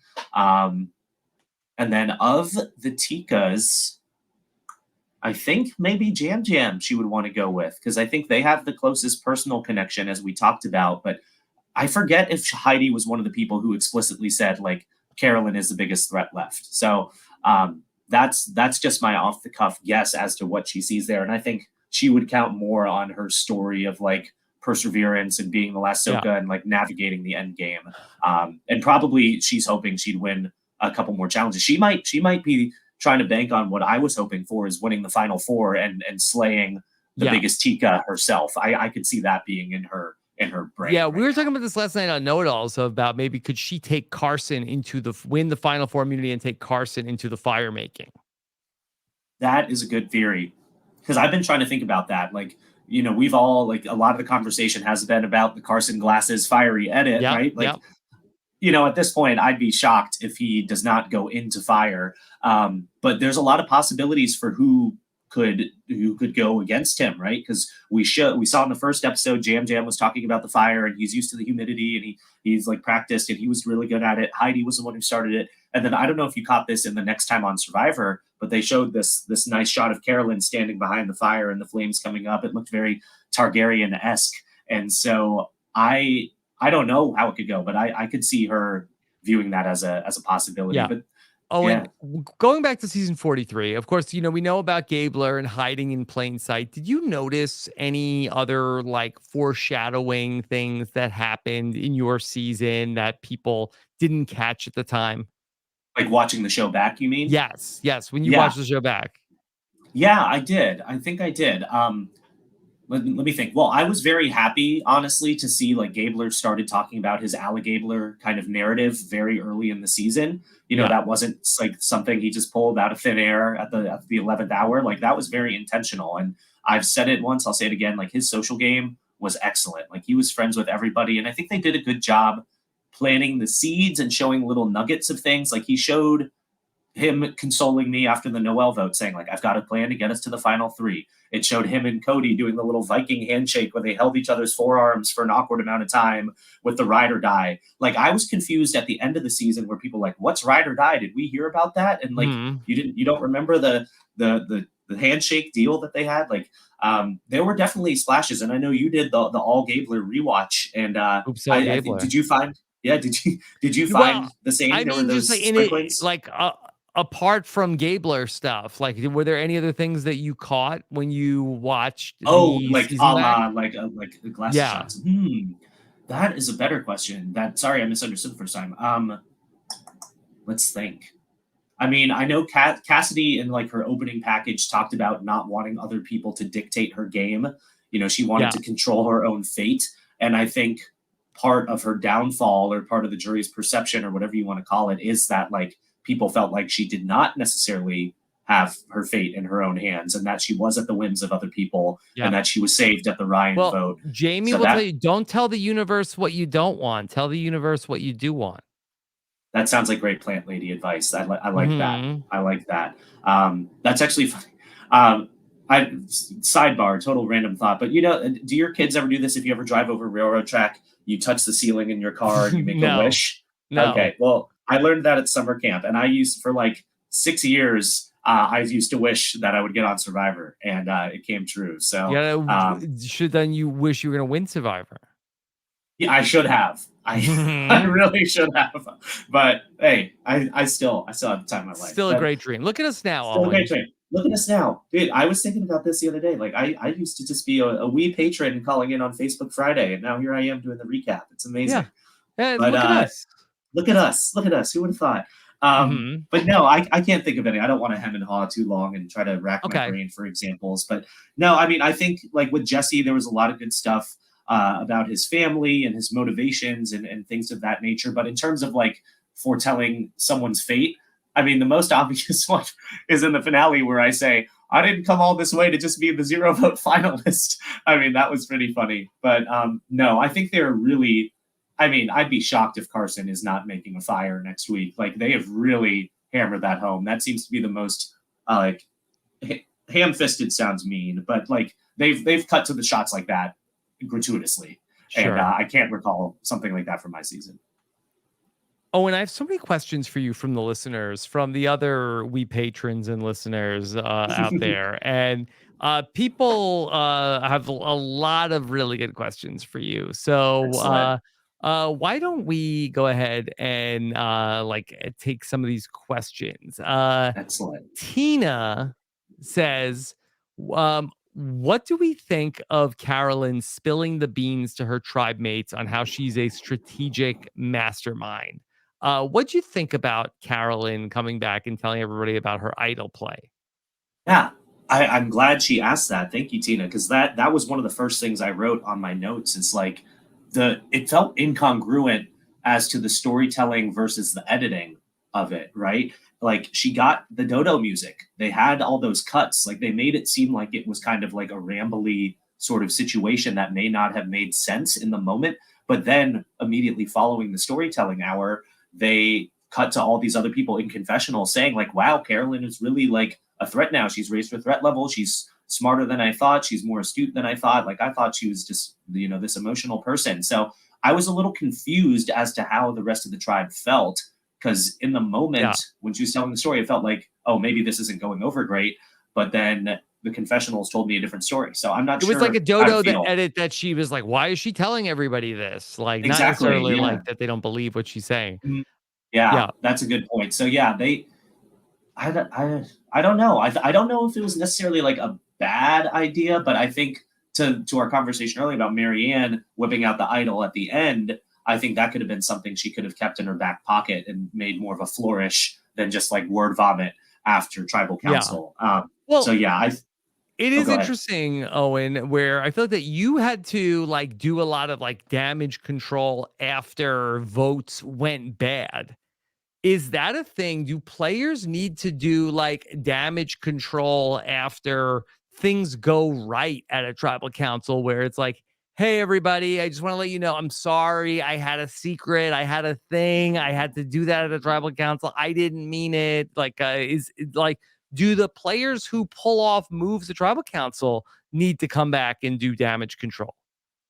I don't think they need to do it publicly like that. I think Yeah. there's great opportunities to mend fences and to extend olive branches to people in more of a one-on-one kind of scenario. I think Jesse is someone who was very good at that. James tried doing that with me a few times. Like people on an individual level, I think it can be very valuable to your game, but to like proclaim something in front of the whole tribe, I think that coming from that side of the results, I think is Okay. not necessarily What the about best look. from the downside of the result? Is it better to do the public,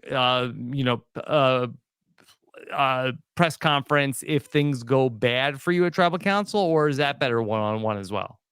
I think honestly probably better one on one. Like after our first tribal, I came back and I was like, hey, like sorry I got a little jittery. I knew Mariah was voting for me. Like it is what it is. But then hearing in confessionals like Ellie and Sammy and Janine like describe me as being like a nervous player, an anxious player, I think my press conference added to that narrative. I think Yeah. instead of like pulling Ellie to the side, just be like, thank you so much. I knew you'd have my back. Like I knew I could trust you.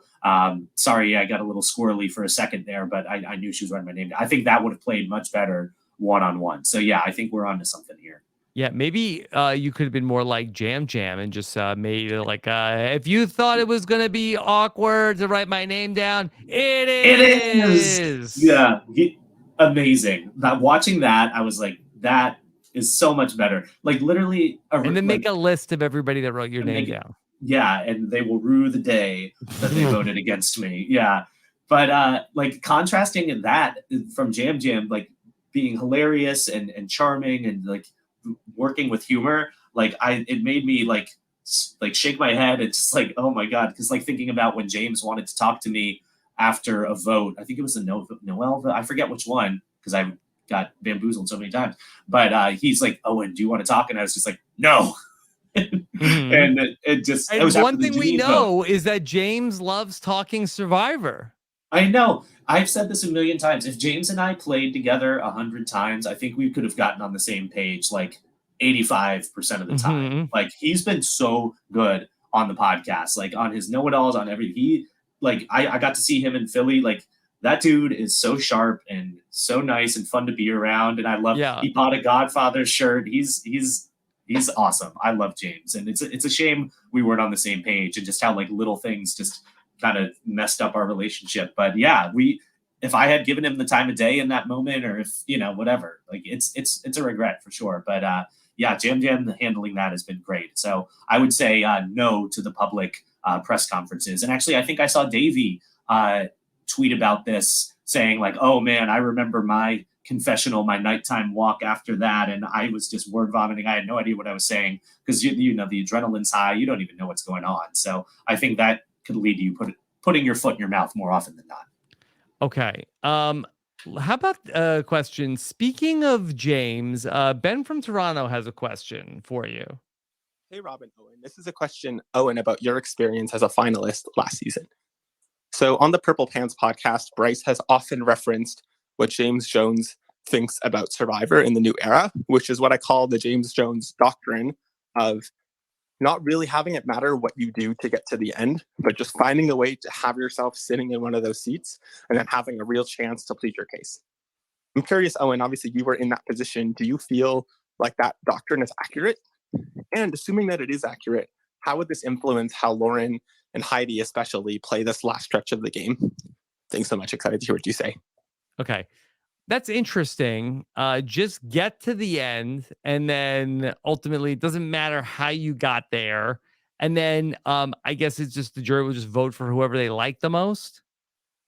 Yeah, I think Is that what James is saying?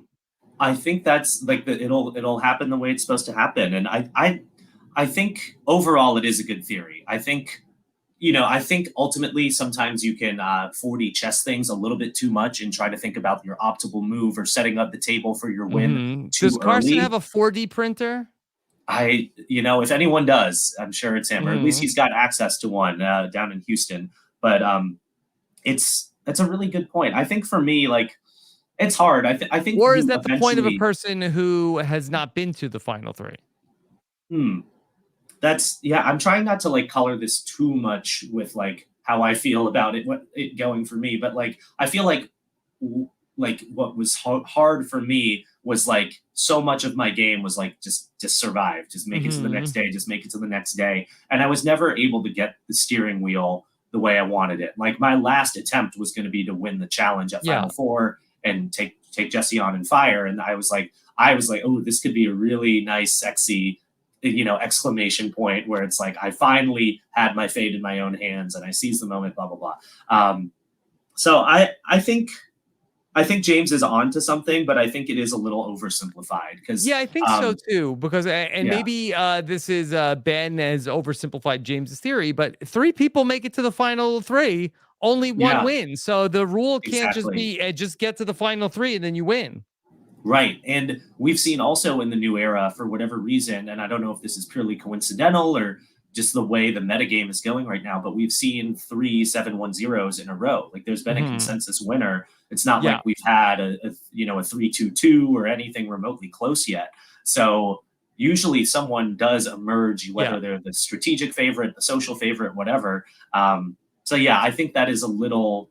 I wouldn't necessarily agree fully with yeah. that. I think you do need to have at least one hallmark move that helped you get there. And Yeah. I think it's got to be a little bit more interesting than like I made an alliance with the right people and won a couple challenges. Yeah, and maybe I yeah. think that it might be a little bit of that. There's a little bit more like randomness. You can't predict what the final three, what the jury is going to do in terms of deciding what they want ahead of time. So just get to the final three and don't worry so much about it because the jury is going to ultimately decide that. That might be a little bit more of what James is trying to say. Yeah. Yeah. It's a really interesting thought exercise, though. Yeah. All right. Will has a question for you.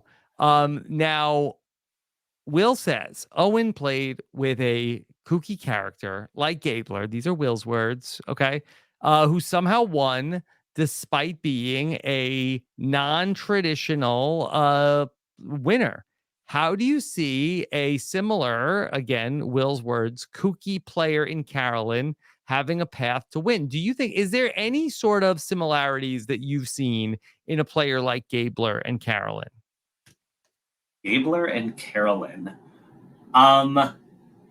Short answer is no. I mean, they are kooky in their own ways and big personalities in their own ways, but I think Carolyn in her game this year compared to Gabler's last year, like she's had a much more active, strategic decision making role than Gabler did. I think Gabler's game obviously hinged on his social game and being aware of everything going on. Like he really did that well, and I think something Gabler did really well was letting information giving information to people on the outside at the appropriate time in a sneaky way that allowed him to have multiple options going forward. So very different style of gameplay, but I think the commonality that he's probably hinting at is like, do people take them seriously at face value? It's like when you see this person on the boat, are you thinking like, ooh, there's a big threat? Because like, sorry, Mike, I love you, but when I saw you, I did not think that. I did not. I was like, okay, this is. I was like, who? This Wait, is going to be our Dr. wacky Mike? wild card. I didn't know who you were talking about. Yes, I don't know why I said that. I never call him. Yes, He's just Gabler. He signs all his text messages. I can tell you, I made Carolyn my winner pick in the preseason. Going back to that, I felt like, okay, I think in this new era, I think that players are just way too savvy and like know the metagame of what the Survivor winner is supposed to look like, and we're going to ultimately get rid of that person, of those people that are sort of like the strategists and the people that are the gamers. All those people got to go, and you end up where the Carolyns and Gablers sneak up on you. Yeah, but I don't know. I don't remember Carolyn's like interviews or anything, but like she's one of the biggest gamers out there. Like she loves the online games. She's playing Roblox. She's hiding in plain sight. She's camouflaged as much as Gabler. It's a fair argument for sure. But I think her love for these games or like the practice, like all the gaming she's done, I think has given her this like strategic acumen that would be threatening like to someone reading her bio or making her a winner pick, but like on the beach, I don't know if it would translate. So I don't know. I think there is a path for her for sure at the crux of the question. Like I do think if she's able to vocalize and get to the end and then vocalize what she's done and how she's been aware of things going on, because the edit has shown, or what we've been seeing in her confessionals, is that like her reads are extremely good. Like her instincts for the game are so impressive. I'm very envious of them. Like she's just got this spidey sense that has led her into some really good decision making so far. And I know people were saying, oh, she misplayed her idol last week, blah, blah, blah. But I'm glad she said at the top of the show this week that she didn't regret it. Because I don't think like on paper it was a bad move. I think, she was working with the information she had. But I think ultimately Gabler, his final tribal, as much as I like joke about it being word salad or felt at the time that it was, like he really was able to vocalize his strategy and the love salad. I do love it. But his whole kind of arc and the way he like played it out for himself, and watching the show back, it is 100% accurate to him wanting to lay low and pop down. And like he vocalized all of this as it was happening. So I think the final tribal ultimately for someone like that to really like, I don't want to say pull off the mask because it's not an act, but really to reveal to everyone that you did have your head in the game way more than you thought. And just one more quick Gabler story, just so people hear it. I love this. He told me this at Ponderosa after, like, he intentionally was acting even more kooky and out of it than he let on, just to How screw with so? us. So we do get sunscreen on the island, because they want us to protect our skin. And there was one day at a challenge where we're putting it on as we're starting to get ready, and he's just got it all over his face. It's not rubbed in at all. It's just like falling off. He looks like Mrs. Doubtfire. And we're like, hello. Like, hello. R.I.P. Robin Williams, saw that guy. But Gabler has it just all over his face, and he's just sitting there like in a stupor, just like looking off, doing his little stretches. And we're like, Gabler, you got to rub in your sunscreen. And he just like slaps his hands on his face and just wipes it down and doesn't rub it in at all. And he's just there, just like still looking so super, like, man, you gotta get it in. He's like, oh, sorry, and he's just like, he told us later, like he was just screwing with us. Or another time, he was in camp chopping coconuts, and he saw a bunch of people walk into camp, and he intentionally started missing the coconut with the machete like 6 times in a row, just to look like he was even loopier than people thought. And I just thought that was hilarious. And I wish he had said that at Final Tribal. Not that it ended up mattering, but what about when like he that, was sick and you had to take care of him and give him water? Yeah, that was not an act. That was not an act. That was real. So that's why I believed some of the other stuff. Well, famously, that was in an episode called The Lovable Curmudgeon, right? A 90-minute episode of Survivor. So you are a great person to ask this question. Do you think that the 90-minute episodes will let us see more tribal life or add new aspects to the game? A lot of people are wondering, what are we going to see in that 90-minute episode? And I had told somebody today, go back and watch the Justine boot from last season, and you'll get a sense of what the 90-minute episode is going to look like. Yeah, and I'm hopeful that it will be like our 90-minute episode. I thought it was a fun one. I think we don't get my water carrying, lovable curmudgeon, junior deputy water boy scene if it is a 60-minute episode. So I'm obviously biased, but I think it did allow for that extra character development. But it also added the bead shenanigans. Like, I think that's a big reason why maybe they pushed for that, or maybe it just had to do with the ill-fated cruise of the real Love Boat. But it really, like, there was so much going on in that last segment before Tribal, where Cody, has to get the bead hat going and run around. Like, that would have been tight to fit into 43 minutes. So I'm hopeful that they maintain a balance where it does allow for more of character development. And I was about to say and more twists, but no, not like, still the appropriate amount of twists. And I hope they don't add extra twists just because they have more time. I don't think so, because they don't have more days. That is very true. Yeah, it's such a limited schedule that they have, and like, there's only so much that you can add. So yeah, I'm hopeful and that they get to tell more stories. And I think it'll allow some of the backstories to be a little less abrupt.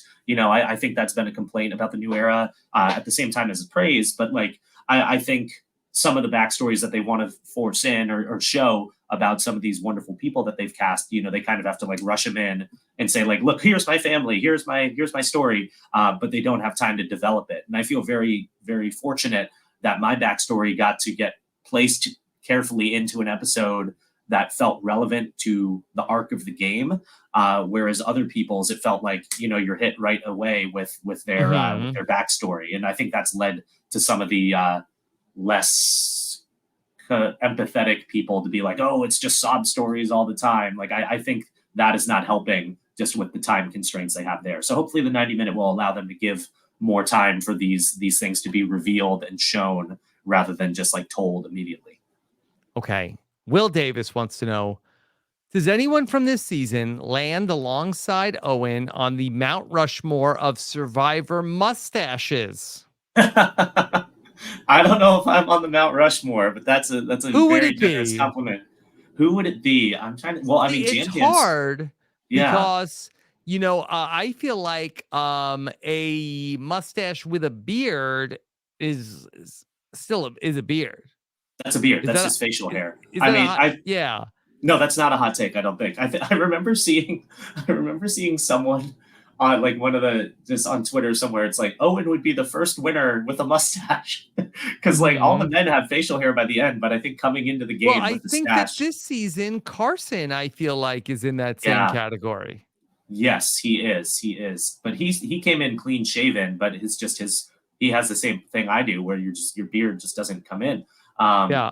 So yeah, I think he's looking at from this I was about to say Rancher Rick, but he's not on this season, obviously. But on He's this not on one, this season. he's not on Yeah. this season. Here, I'll But show you. Like, let's see here's if we get a Carson. visual aid. Yeah, let me give you Carson, and you know, it's. I would say it's not as full as some other Survivor mustaches, but yeah, take a look. Here's Carson, and I think we can go in on the you know, he's got He's you got know, something going. I he's don't know got if that's something going. Rushmore. I don't know if that's Rushmore, but I think we got limited options here. I mean, Jam Jam's Limited beard is options. gorgeous, but I I feel like mean, if that he's famously Boston Rob is another person that ooh, that's a good one. gets just a mustache and like just like a few straggly hairs trying to get through. Wu as well. Wu had a nice mustache, and he's Sure. just now getting a big beard as well. But yeah, this season it's slim pickings, unfortunately. Hmm. Carson gets a spot for here, but I don't know about the Rushmore. But that's a Okay. nice compliment. Literally, someone today, right before the show, tweeted, "Shave that dirty mustache," and then I quote tweeted and I gave the Captain America, "No, I don't think I will," because I love it. It's fun, and the whole reason I don't know if you had seen this. I posted about this. Somebody said Like that to you on Twitter. someone said that to me, man. It's What's crazy. what an egg person? Probably an egg person with a blue check mark, most likely. Yeah. Yeah, but I mean that, not to go off on a rant here, but is like down is up, like you know, left is right. Now that it used to be that on Twitter that there was like the worst people were like all of the randos, and it's like, okay, well, this is not a real person. All right, this person's verified. Now the egg people are verified and the real people aren't. ding the bell. Yes, it is. We are in the upside down, man. It's Bill a M 653274619. That's verified with an egg he's verified. avatar. He's Yeah. verified. Yeah. Oh my gosh. Yeah, it's a Since wild when? place. Since when? It's wild out there in Twitter right now, man. But I grew the mustache because of Survivor. I don't know if I had told you this story, but I during COVID, that's when I started growing my hair out. Sure. And the early days of pandemic, I was just like, what would I look like if I didn't shave for 39 days? And spoiler alert, I looked terrible. So it was disgusting. So I was like, well, if I ever get on Survivor, I don't want to look like this at the end of the game. So that's why this was born. But thank you, Will, for the compliment. Okay. All right. Alex Pacelli wants to know, why is Jeff/Survivor trying so hard to make the sanctuary where good things happen a new catchphrase? Loves a catchphrase. I think He loves a catchphrase. he does.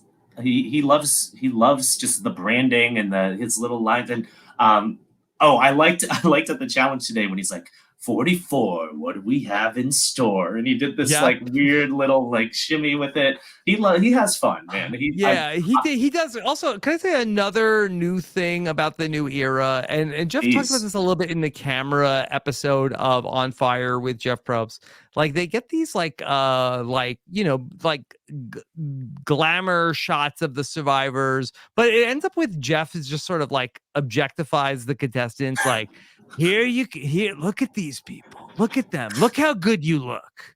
Coming on in. Warriors. Everybody's warriors. Everybody's looking. If you could see how you look today. Like, he's like, I don't remember that. Is that new?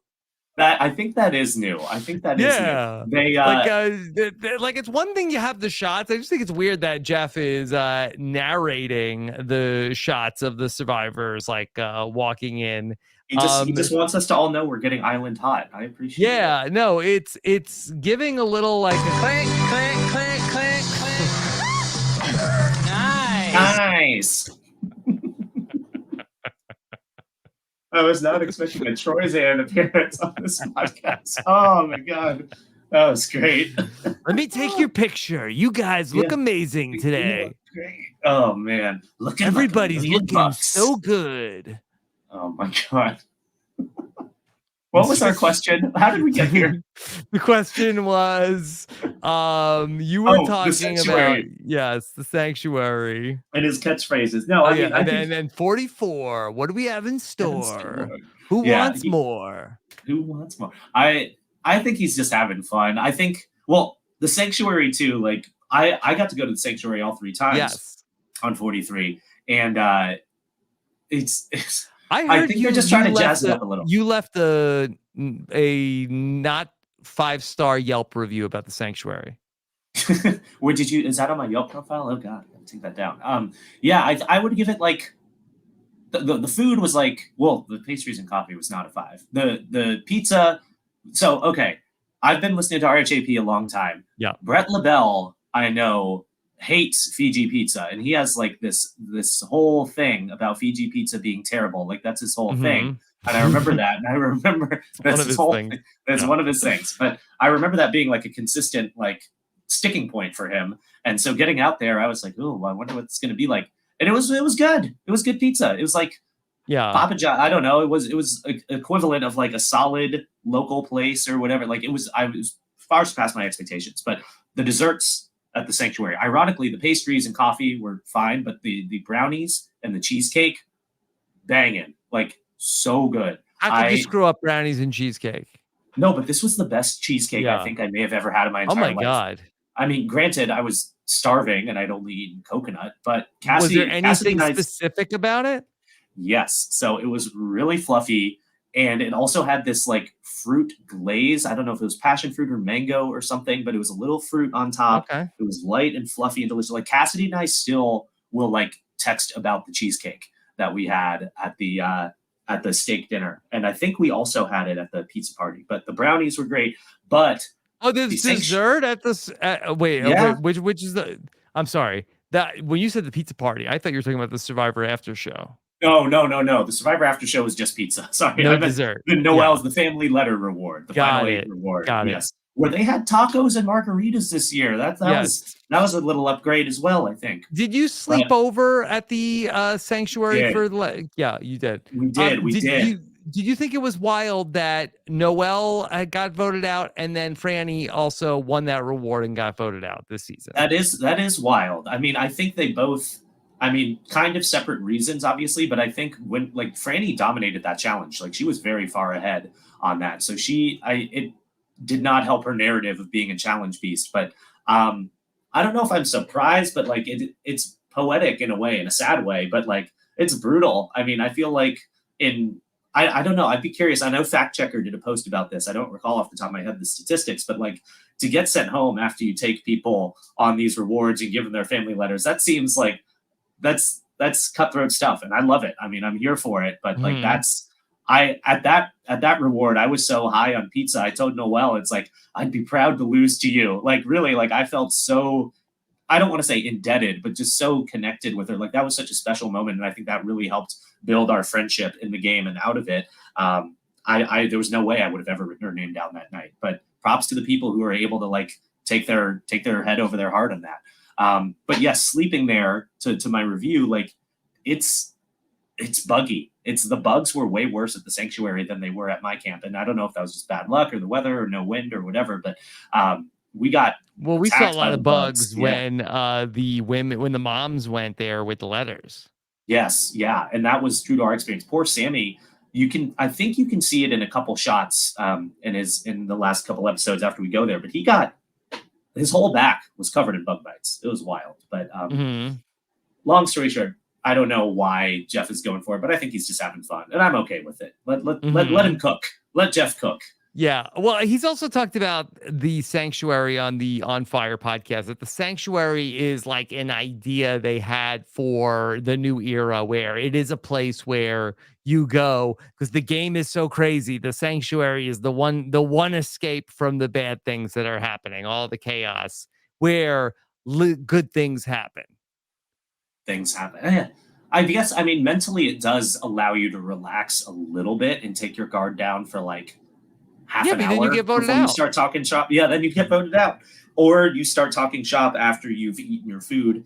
But I think there is something to be said for that little bit of a respite from the game for a second, even if it's just while you're munching. But yeah, I think ultimately it's fine. I'm not offended by it, but I Mhm. think it does make me sad that I didn't get to ride a helicopter or go to the Great Wall of China or anything like that. Yeah. Okay. Um, this is a question that is from Jenna, who says, "Can you think of any other groups of three that has been as strong as the Tika three? What do you think is their recipe for success?" So excited to listen to this podcast. So Jenna was very excited to hear from Oh, you. thank you, Jenna. The Tika three has been, super interesting because we see so many pairs of players that do well, but it is uncommon for a group of three to be able to work their way through the game in the way that this particular group has. It's been interesting that they have not been completely united all the way through, specifically on the Franny vote, where that they have not necessarily always been in the same page. And Jam Jam didn't know about Carolyn's Idol that they played. The one that really I think is the easy one is the Jalapao three, where Stephen Stephen and Fishback, JT. yeah, Stephen and JT and Taj were together. They came into the merge. They were down in the numbers. They did a rope a dope on Timbira, and I think that they voted together the entire way up until they got to the final four.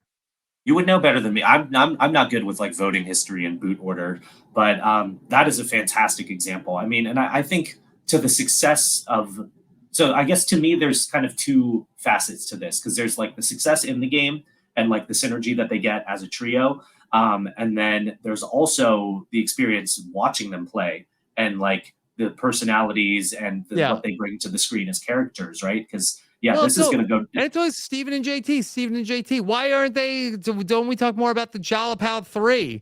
That is it. Why can't Taj for once get some credit for being in a trio? Oh, you're on fire today, Rob. Oh my god. Unofficially. On fire, but just unofficially on fire. Yeah. The unofficial Survivor podcast. Yes. I guess probably just because it was the final two instead of the final three. But yes. I think the character and also she came in fourth. Oh, that too. Mm-hmm. Oh yeah, was it? Aaron that came in? Aaron. Yeah, Aaron Lobdell. She would be good to come back. But anyway. Yeah. So before we get too many on the they did not always vote the same way. I'm not sure if this was a vote split or not, just looking at that. On the Sierra vote, Taj votes for Debbie along with Tyson also votes for Debbie. I don't know if that was and Aaron votes for Steven. So I don't know what was going on that vote. But it's Coach and Debbie vote with Steven and JT. So maybe they left Taj out of that vote out for Sierra. So maybe it's more similar than we thought. That's vaguely familiar. I feel like I remember Taj being upset with them at one point or another. I could be conflating that now, but I don't know. It's been a while since I watched Token Cheats, but I will say I do remember Debbie iconic intro shot. That is the best Survivor intro that exists, with Tyson coming out of the water and then the eagle crashing into the water, like the animal imagery with them. Yeah. So Debbie is like in her arms out, like and then there's like this soaring bird that like cuts from that. But anyway, I will also say that also famously, JT votes for Aaron while Steven and Taj vote for Coach at the final five. Oh, but wasn't that like JT not wanting to like go renege on his handshake or something goofy like that? So he wanted to throw Coach like his a pity honor, vote. Right. So they were not exactly on the same page the whole way through. So I don't know if there is a group of three. Maybe Colby, Tina, and Keith. Chef Keith. Maybe. I'm trying to remember one that came to my mind earlier is in with Tom, Ian, and Katie. Yeah. Were they? Well, yeah, that's a pretty good one. Also, Big Tom, Lex, and Ethan. Ethan. Yeah, that's a fantastic one. Yeah. So, What but it about is like more Suri, of like an Amanda, and old Parv? school thing. Yeah. Suri, Amanda, Parv, yeah. Although they were not together at the final six, when Amanda had to play an idol to save Parvati, Suri would Mm. have voted with Eric and who is that? Natalie and was it Sis. Alexis? Hmm. Yeah. So that's another good one. Yeah. But no, you're right. We're going back in the annals for this one. I'm trying to think more recently. Um, I mean, no, there wasn't really a trio there. With I was thinking about Philippines with Lisa and Redacted, but I was trying to think who Hmm. their third might have been. Yeah. Um, No, they didn't really yeah. that was like a lot of duos in that season. So What about Tyson and Jerv and Monica? Were Tyson they? Jervsmani, yeah, that's a pretty good one. And I guess they started together as well. But then there was they were not together at the swap, but they got back together at the merge. So Hmm. um, but that I guess Carson was not with them the whole way through either. I'm just throwing names at you just to be in awe of your memory for all of these like Oh, mid-merge votes. It's impressive. It's super well, impressive. But yeah, no, well, I appreciate that one, but I think that what's unique about them, and maybe Jalapao is the one that really stands out, other than some of those ones from like the super early seasons, yeah, is that I think each of Ethan, them, Tom, and Big Lex are a good one. yeah, But sorry. yeah, but each of them are like unique characters in there. There's not like, two people and then like the third. It's Hmm. not like there's like just the person who's the third wheel in this. Like each of them like stands out as their own, like survivor entity. Yes, 100%. It's like we don't talk about Yule, Ozzy, and Becky as Right. I think it speaks to like what they're bringing strategically, what they're bringing in their confessionals, what they're bringing as characters. Like they're all so rootable and interesting on their own. Like I mean, obviously Carolyn is such a universally like heralded person, at least in the spaces that I want to be in. And like everyone loves her, but at the same time, Carson has so many people pulling for him. Like, and he's so impressive, Hmm. especially considering he's what 20 years old when they were Yeah. playing. Like, super impressive. And then Jam Jam like would be the star on most seasons too. So yeah, they're iconic for sure. Yeah. Okay. Now, I want to go back to Carson specifically. Abby says if Carson makes it to the final three, could you see him, Owen, as a 0-vote finalist? All three of the Tika members have played great, but I worry that the jury might see him as the young, naive person, even though he is just as deserving as Jam Jam and Carolyn. Carolyn even called him her baby. As we know, there have been many 0-vote finalists who have played a great game. Is it possible that Carson could be a 0-vote finalist?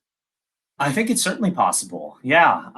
Just looking at the voting record here, I mean, I think if he were to be, I think it would more be out of who he is more so than the game itself. Like, I know you famously had said, like, if you had won $1 million in the Amazon, you would have ruined your life. I, Like, I would be dead. well, that is ruining your life in it. Yeah. But anyway, um, yeah. I mean, I think I personally would have had a hard time giving Sammy $1 million, even if he had played like a really, really strong game. Like, I think like that is something that you have to think about. I mean, I think ultimately today, I don't know if it would be 100% like the only reason, but Yeah. I think also like it could be perceived that he was Yeah. not as like independent as the others. But I think like looking at his the way his game has gone, I think it's been super impressive. Like Well, I think I don't foresee that happening necessarily because like he's voted so well. He like intentionally voted for Franny even though he knew where the idol was. He strung along the Ratus for a while. Like I think he's played a very, very, very good game. But I think the only thing that would be harmful for him would be his age and like maybe how people are reading that like he's like the kid tagging along. But I think he'd be able to spin together a good narrative. okay, but Owen, I guess my question for you is that we saw Jam Jam talk about how I think I need to get Carolyn out of the game. Carolyn is the biggest threat. To me, I almost feel like that while I think Carson can win the game, I don't think that Carson can beat Jam Jam and Carolyn if he gets to the end. Shouldn't Carson be trying to think about the ways to get out Jam Jam and Carolyn? Because isn't that what he needs to do to sort of prove that, okay, that you all thought I was like this young kid, but I actually, and then Carolyn played the idol on me, but then I took out the biggest threats in the game in Jam Jam and Carolyn, and that's why I deserve to win. I think that would be a much better pitch. I think, yeah, if he somehow was able to corral Lauren and Heidi and go to the end with them, like I think that's a shoe in. But I think specifically Jam Jam, I think he needs yeah, to take out. Where I think that maybe he could say like, look, I was, the strategic compass for Carolyn, and I was able to help her. What right or wrong, if that ultimately is the case, I think he could make that argument. But I think it's hard to get around Jam Jam and Carolyn with that. I agree. I definitely agree. But it seems like he's not thinking that way. I think we saw him the He next wants time to on go to the end Survivor. with everybody. He wants to He keep does. the mom and dad together. He does. And he said in his like confessional that they showed at the preview for the finale, where he says like everyone knows that I can beat them or something. He said something to that effect. So his perception is that he is the biggest threat and he's the number one and he would beat anyone at the end, at least from the snippet that I saw right there. But yeah, I think him and Jam Jam would be like that would be a tough draw for him, just with like the way they've been in concert with all these moves. Like it'd be hard to differentiate. And then I don't know. I think the social game part too. I don't know. It would be interesting, but I agree at the end of the day. Yeah. And not to say that anything would be bad about Carson winning the game at such a young age. I just know, like, I've seen it both ways. I've been around this thing of ours for 23 years now. And, I've seen all sorts of young people win this game. And I've seen it be the best thing that ever happened to people. And I've seen it be the worst thing that ever happened to people. So, Yeah. it could go either way, but I have no doubt that Carson is the type of mature person that would be able to handle having like this very fortuitous outcome. Yeah, 100% agree. And yeah, I don't mean to make too much light of young people winning or like it going bad, but yeah, I mean, it's a life-changing amount of money, but I agree. He's a very, very mature kid. Like he presents himself And well. it's He not what speaks it really used to be well. with And inflation, Owen. It used to be that's true. basically like It twice would what be it is. Yeah. $1.7 million now. Yeah. 600 So grand after Obama yeah, takes it. but But in that's fairness, Owen, you had to be there for 39 days. It was it was yeah, long. You have to work harder too. deflated the game. So yeah, the prize Hmm. doesn't get yeah. Yeah. Okay. Let's see. What other things to talk about? Okay. Oh, Tommy Guam wants to know, how does Owen feel like he would have done if he was on season 44 instead of on season 43? I heard you on the B&B a couple of weeks ago. You great job with Mike and Liana, but That you was were fun. talking about how the entire course of Survivor history could have been altered based off of your schedule. That is true. Yeah. Yeah. So for those who didn't listen to that one, so I had the option, or at least was asked, I don't know if it was definite, but I was asked like which dates worked better for my schedule. And I initially said the June one because May 1st is a big day in college admissions. That's where all the high Hmm. school seniors have to say where they're going to college. So, like, being at work on May 1st is kind of important in my line of work. But I would have missed that for 43, which I did end up doing. But at first, so I was like, oh, I should do the June one, blah, blah, blah. But then I started thinking about, like, do I really want to wait till the spring for this to air? Like, that was definitely in my head. And just like, why would I say no? Like, maybe I'd get COVID, like, whatever. It's like, let's do this now. Like, and so I immediately Right. wrote back and I That's a good immediately point, wrote because if back you and get said, yeah. COVID and you're on the 43, like they could bump somebody and then you could go to 44. That is true. That's exactly right. I didn't even think of it Mhm. that way, but I was like, yeah, there's so much could change, and like I'm ready. I'm in good shape. I've been so excited for this for like 5 years. So I immediately wrote back, and I was like, never mind, the first one. But then I got to speculating with Mike and Liana about like Yeah. who would have, The and butterfly I think effect.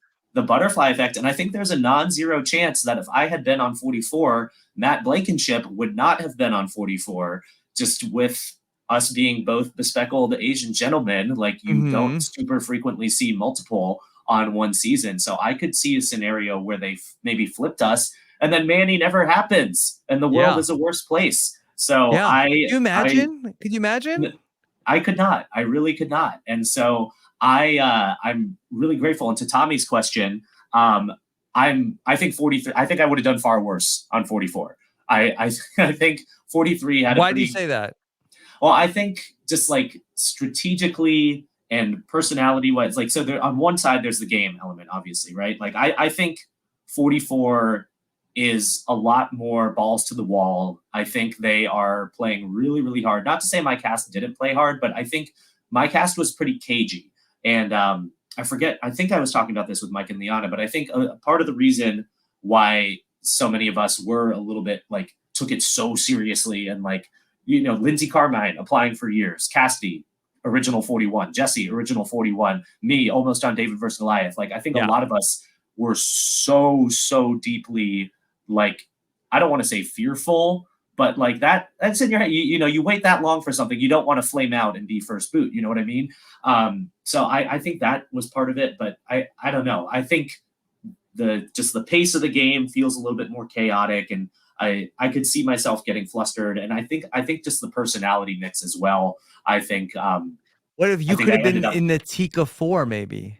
The Tika 4, I could have been in the Tika 4. Who would I have bumped? Would I have bumped out Josh? If say I'm on Tika instead of Josh.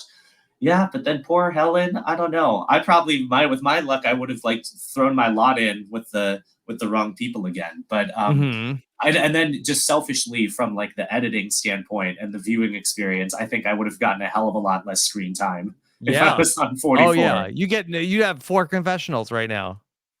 Yeah, no, I'd be.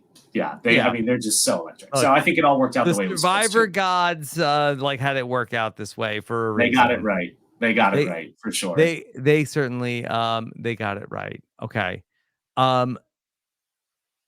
Duke 3237 wants to know, can you rank the final 5 from 1 to 5 of who will win the game? Win the game. Well, sadly, I think I do need to put Heidi and Lauren towards the bottom. Yeah, 4 and 5. I just think we haven't seen. I do think that Lauren has a good shot if she can get into the final 3, especially with 2 Tikas that I feel like that she has on the jury already. She has now, it's Brandon, Kane, Jamie. That's 3 people that you would feel like would be pretty strong leaning Lauren votes. That's big. And I think that especially if Jam or Heidi isn't there, I think I could see her getting a Danny vote also. That's a really, really good point. And I think she's heating up at the right time. And again, she's won 2 immunities. She's won 2 immunities. She's so personable. I can see her speaking super well at Final Tribal. Single mom. Like, I feel like the jury's going to like that. Yep, that is true. That certainly doesn't hurt. But just, well, I guess in terms of like, if she were to get there, could she win? I think absolutely. But I think just with the story we're being told, I don't see it happening. It's hard for us in terms of with the edit. We're not thinking it's likely. I think she's most likely going to go out at 5. Yeah, I think that I would agree with you there. So if we're predicting the boot order, I'd probably put her there. But I think she would have a more compelling argument than Heidi would if she were to make it there. Heidi, I don't know how she's going to spin this. I mean, we talked earlier about the last Soka standing. She does have 3 former Sokas on the jury in Manny and, well, Matt, Franny, and Danny. That's a tongue twister, but so there's potential there. But I think the way her game has gone, like I can't imagine the jury was super impressed by her idol play, even though I'm giving her some slack there. Like I can't imagine that played super well.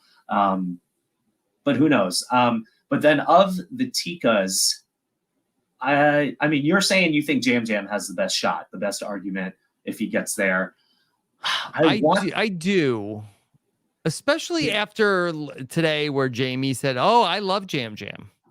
Yeah. Well, and everyone, I mean, it seems like everyone loves him. Like it really, like, yes. You see like the Gordon Holmes my boy where you do Holmes, the power the word rankings. association. I do the power rankings with him, but then the word associations he does. Like I watched Jamie's today, and she was like, like she really she loves that guy. Like I mean, I think his social game is great. He's hilarious. Like I think Only he's got a Josh good could stay mix. mad at him. Yeah. Only Josh could stay mad.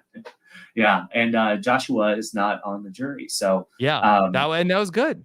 yeah, and very good. And so yeah, I think he's got the arc, and he's got his whole thing with his list. Oh, and if he does, I wrote this down.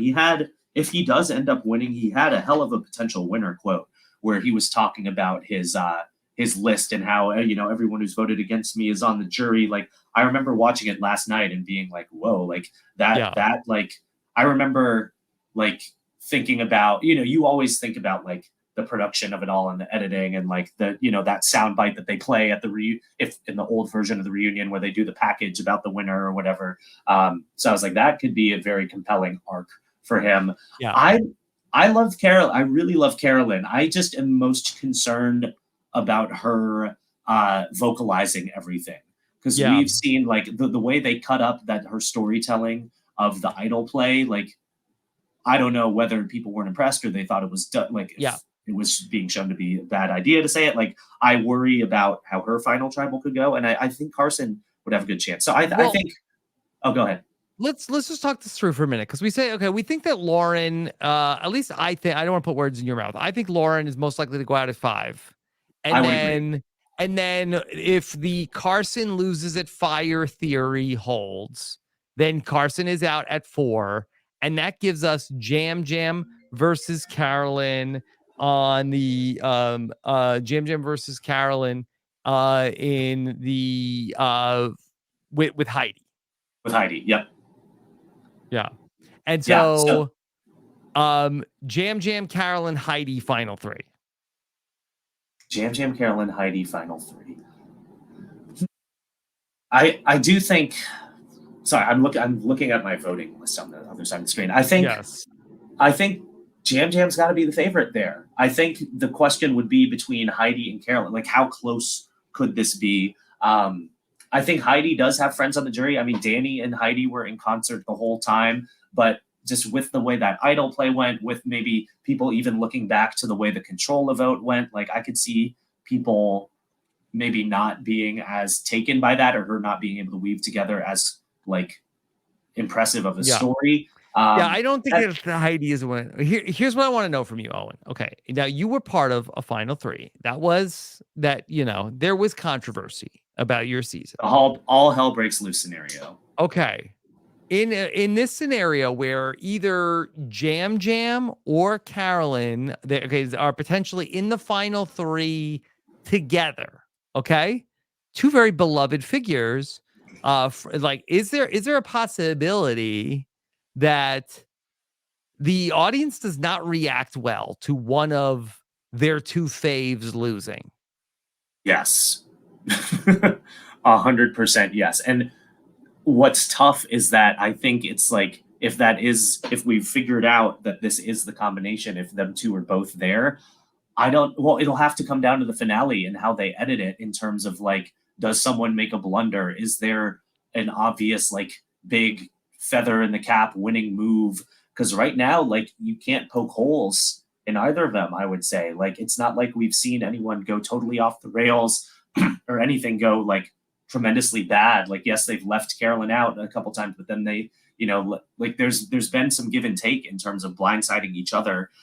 So their resumes on paper at least stack up nicely. So yeah, I think like golly, like I'm just like if Carolyn we haven't doesn't really win, talked a lot about this. I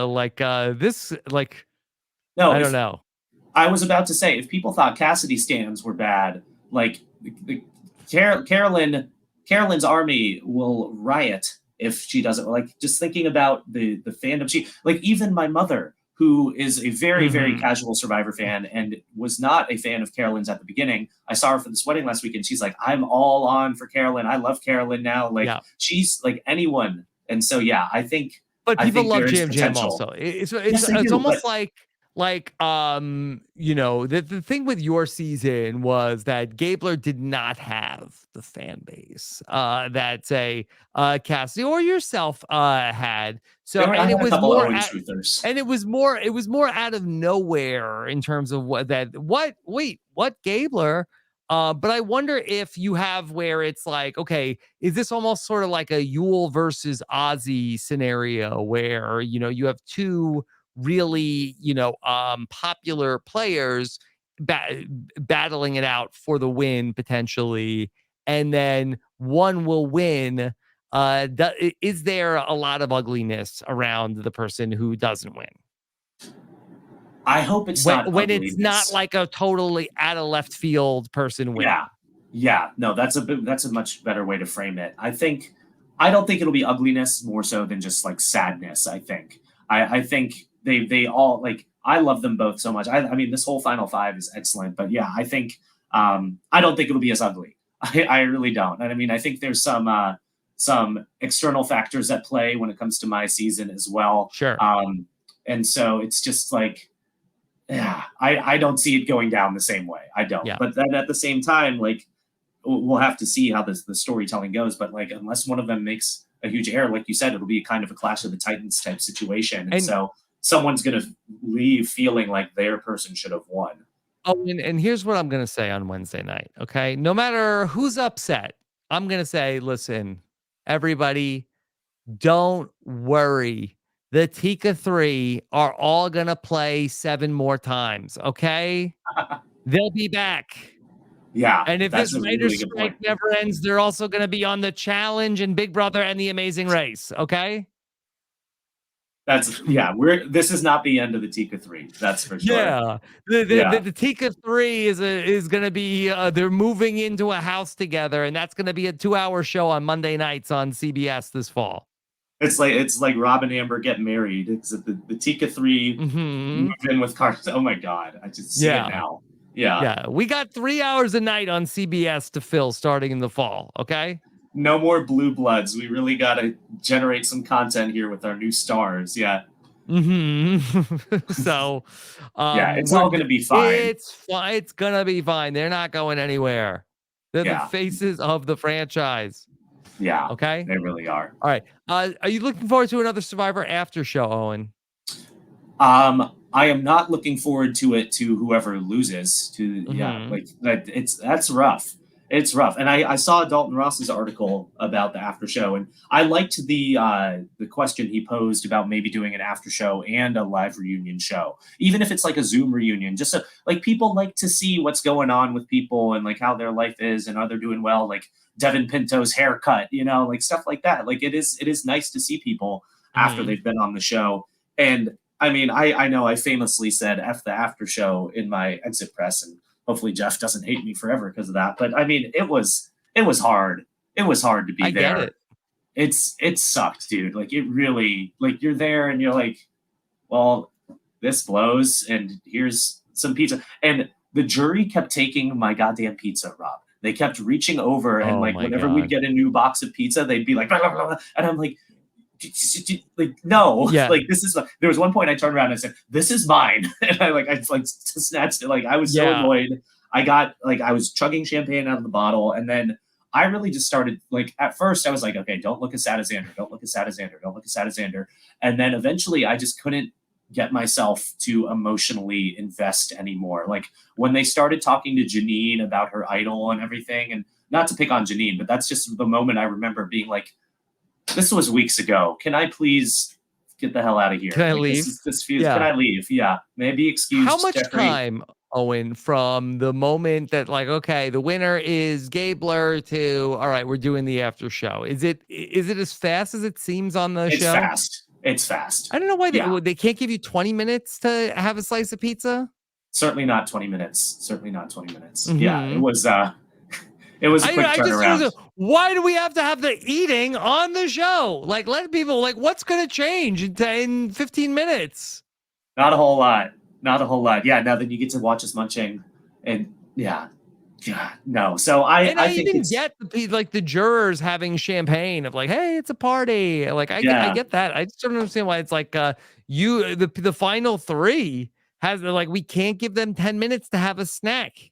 Yeah, no, they don't, and I get it because it does draw out like in the moment, real time, like shock, whatever. But like, I mean, obviously, again, I'm Owen, what biased. was the great moment that we've gotten from the, like, other than people looking sad? Like, what's the great moment that we're getting?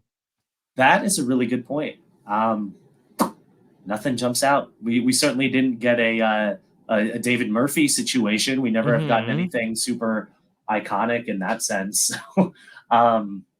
No, Jeff I mean, I hasn't can't dropped think like, of, oh, you lost. Sorry for you. he has not. He did not say that to me. He was not.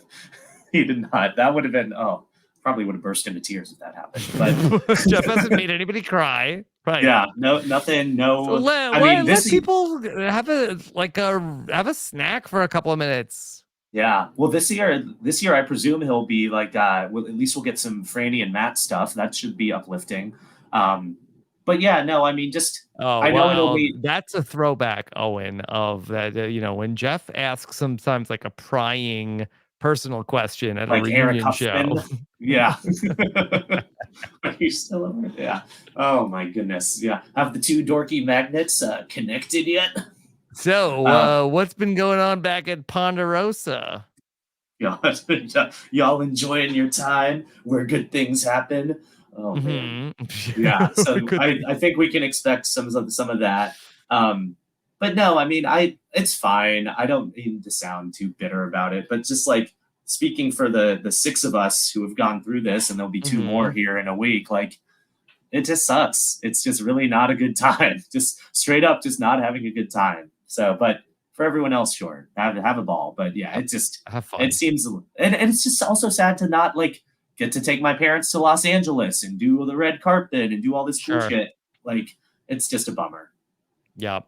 All right, I don't want to end on that note. Let's see. Yeah, that's a sad note. My God, this has been so fun, by the way. Okay. Also, how have you not taken a sip of water? Oh, I don't know. I'm so impressed. I've drank a whole bottle of water. You seem very well hydrated. Oh, I gotta wet my whistle, or I don't want to sound all crackly. But anyway, I'm impressed. Okay, I don't know if it's too impressive. Let's see. What else do you want to talk about? I feel like we talked all about the Tika 3. I just want to say, like, I do feel for well, and Jamie too, but Lauren and Heidi, just in terms of like the viewing experience, I think they've all handled it so well, just with like the editing and the imbalance and this and that. Like, I'm sure it's been hard. So I know they get clowned on a little bit, like with Jamie's idol stuff, and the internet can be a cruel place sometimes. But I think they've carried themselves very well. So just on a personal note, I do want to put that out in the universe and like say, like, I appreciate them a lot. And it must be hard to be on a season where there are these three, like this iconic trio, as we discussed. Like, it must be kind of a bummer having that, like, because you leave and you think like, oh, I could be a main character, this or that. So I certainly feel for them. Just looking through, no, man, I think we've been very thorough. I thought this, I mean, I know you said it was Steven, but like, we've had that on a tear with really good episodes. Like, it's been a really good back half of the season. I really feel like that, there was a lot of hype, and I do feel like that, hard to complain about the second half of the season. No, I really have very few complaints. I think, yeah, I mean, I think Bruce's and Matthew's loss is our gain in terms of like them being able to have a little bit more to work with and a little bit more room to breathe in terms of the schedule, and not having to do a double at 10 and things of that nature. So I think it's been really fun. Yeah. I think they've, reeled in the idols and stuff, and it's been really excellent to watch, and some really good moves and characters. And so I'm having a blast watching it. I really am. Yeah, I would say if I was going to just be like, if I was a true like Survivor critic of like, okay, this is like just talking about this season, like I feel like that we don't have like what the season has been very, very strong. It's been a really fun back half of the season. I don't think to this point we've had anything that was like matches the high that we had of the Cody vote last season. Like, I don't think that we have anything that's on that level of an all-time vote that happened in this season. So when we're sort of like trying to place Survivor 44 in the pantheon, it's been a fun hang with a really good group, that the production in the second half of the season really just got out of the way. But I don't think that we have like a, all-time tribal council, like iconic moment that happened. I just feel like that we've had a lot of fun, but I don't think that there's been like, top 25 all-time moment from Survivor in this season to this point. I would agree, and that's nice of you to say. Yeah, I think that's fair, but I think that the baseline has been higher for sure. Like I think Yeah.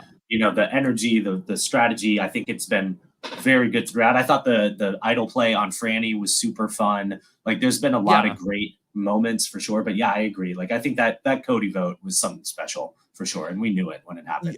Absolutely. So yeah, I mean, again, that's not trying to be shady or anything like that. I'm No, just not at all. like No, it's no. a like this is a fun group, but I just don't think that like we've had, like what do you think has been the most iconic moment of this season? I mean, I think the biggest reaction that I've like had and seen was Carolyn playing her idol last week, but like it didn't ultimately impact the vote. But it was so exciting, and just like the Hmm. pacing of it and the way it was revealed, I thought was really good. And I think they did a really good job this week turning a 4-2 vote into a really exciting tribal council Yeah. as well. But in terms of like the actual moves themselves, like that's hard to say. Like I might even looking say back, like Carolyn with Danny and Brandon at the like that was like a really great like that the way that all just played out like that was really great also. Like if we're doing like non like idol play like tribal council stuff, that was really great. But we still have the finale. We still have 3 hours to go. lot of real estate left here. Yeah, I'm really excited. I think they're going to bring it. I mean, we've talked through all these different permutations. I think we could end up with a very competitive final tribal council. Like, they're playing great. It's been really fun. Okay. Owen, so nice to get to talk. Speaking of very fun, so nice to get to talk to you all the way through here and break down this final five. You're headed to this. I'm very jealous that Yeah, why aren't you coming up? well, You're on the I East have Coast to now. I have to work. Oh, you This do is have like, to. I do, it would be possible. I was telling Bryce this the other day. Like if the all the shenanigans were happening on the West Coast and like it wasn't like and the problem with the in December, it's like it's close to Christmas, it's hard to travel. Mhm. But if it was happening on the West Coast, I could go and then like be in a hotel, a quiet place, record the podcast because I do feel like that my first priority is to the listeners of the podcast. Yeah, I have to deliver for them, and then my partying would be the yeah. second It's not Rob distant has a priority. party. Right. Whereas this is a East Coast event where the show's gonna get done at 11. I gotta do a Survivor Know It Alls at 11:15. By the time I get done with that, it's gonna be what 12:30. Like I'm ready for bed by the time it Yeah, would be time to go to the party. yeah. No, the West Coast though could work if they do that again for 45 or something. Back You in the could try day, to yeah, watch the East Coast broadcast and then yeah, especially if I was hit set the up town. someplace near where the party was and I could just like get done with we'd finish watching Survivor at 8 o'clock, do the podcast, like be at a party by like 9:30, 10. Like and Beautiful. my wife would have to say I can go, but other than that, yeah. Um Owen, and then I know that maybe one day we might bring the live show to your neck of the woods. Dude, I would love that. A New Orleans live show. Come on now. Like I think we should try to make this happen. I mean, think about like a fall season. It starts getting cold. Do you want to be going to Boston? You want to go to Toronto in November, Rob? I don't think you want Mhm. to. So New No. Orleans, the sun, it's beautiful, Yeah. great The food, good Yeah. nightlife. Yeah. No, There's a lot of Nola at all. Yep. the NOLA at all. So funny story. The first time we ever spoke was when I joined the patron group. I think it was 2016, and I hopped on a Facebook Friday, and you told the story. You came to Mardi Gras, and when you were in college, you drove Yep. down, and then you said maybe one day we can do a NOLA at alls, and I said Yes. that'd be Okay. cool. And look at us now, man. So I would love for that to happen. I would love. It would be very, very fun. Okay. All right. Owen, let me start to wrap things up as I've been. I don't know if you could tell, I've been interrupted only about 500 times by by this young man who keeps coming into my peripheral vision and handing me notes. Amazing. So let me wrap this up. But I want to tell everybody, of course, YouTube can become a patron and listen to our patron happy hour from today and all of our other patron content at robswebsite.com/patron, and check out all of our other Survivor content, including our feedback show coming up this weekend with Mike Bloom at robswebsite.com/survivor feed. Thank you all so much for joining us here for this one. And if you're watching on YouTube, subscribe. Thank you. Okay. There we go. Got the plug. Good one. Bye.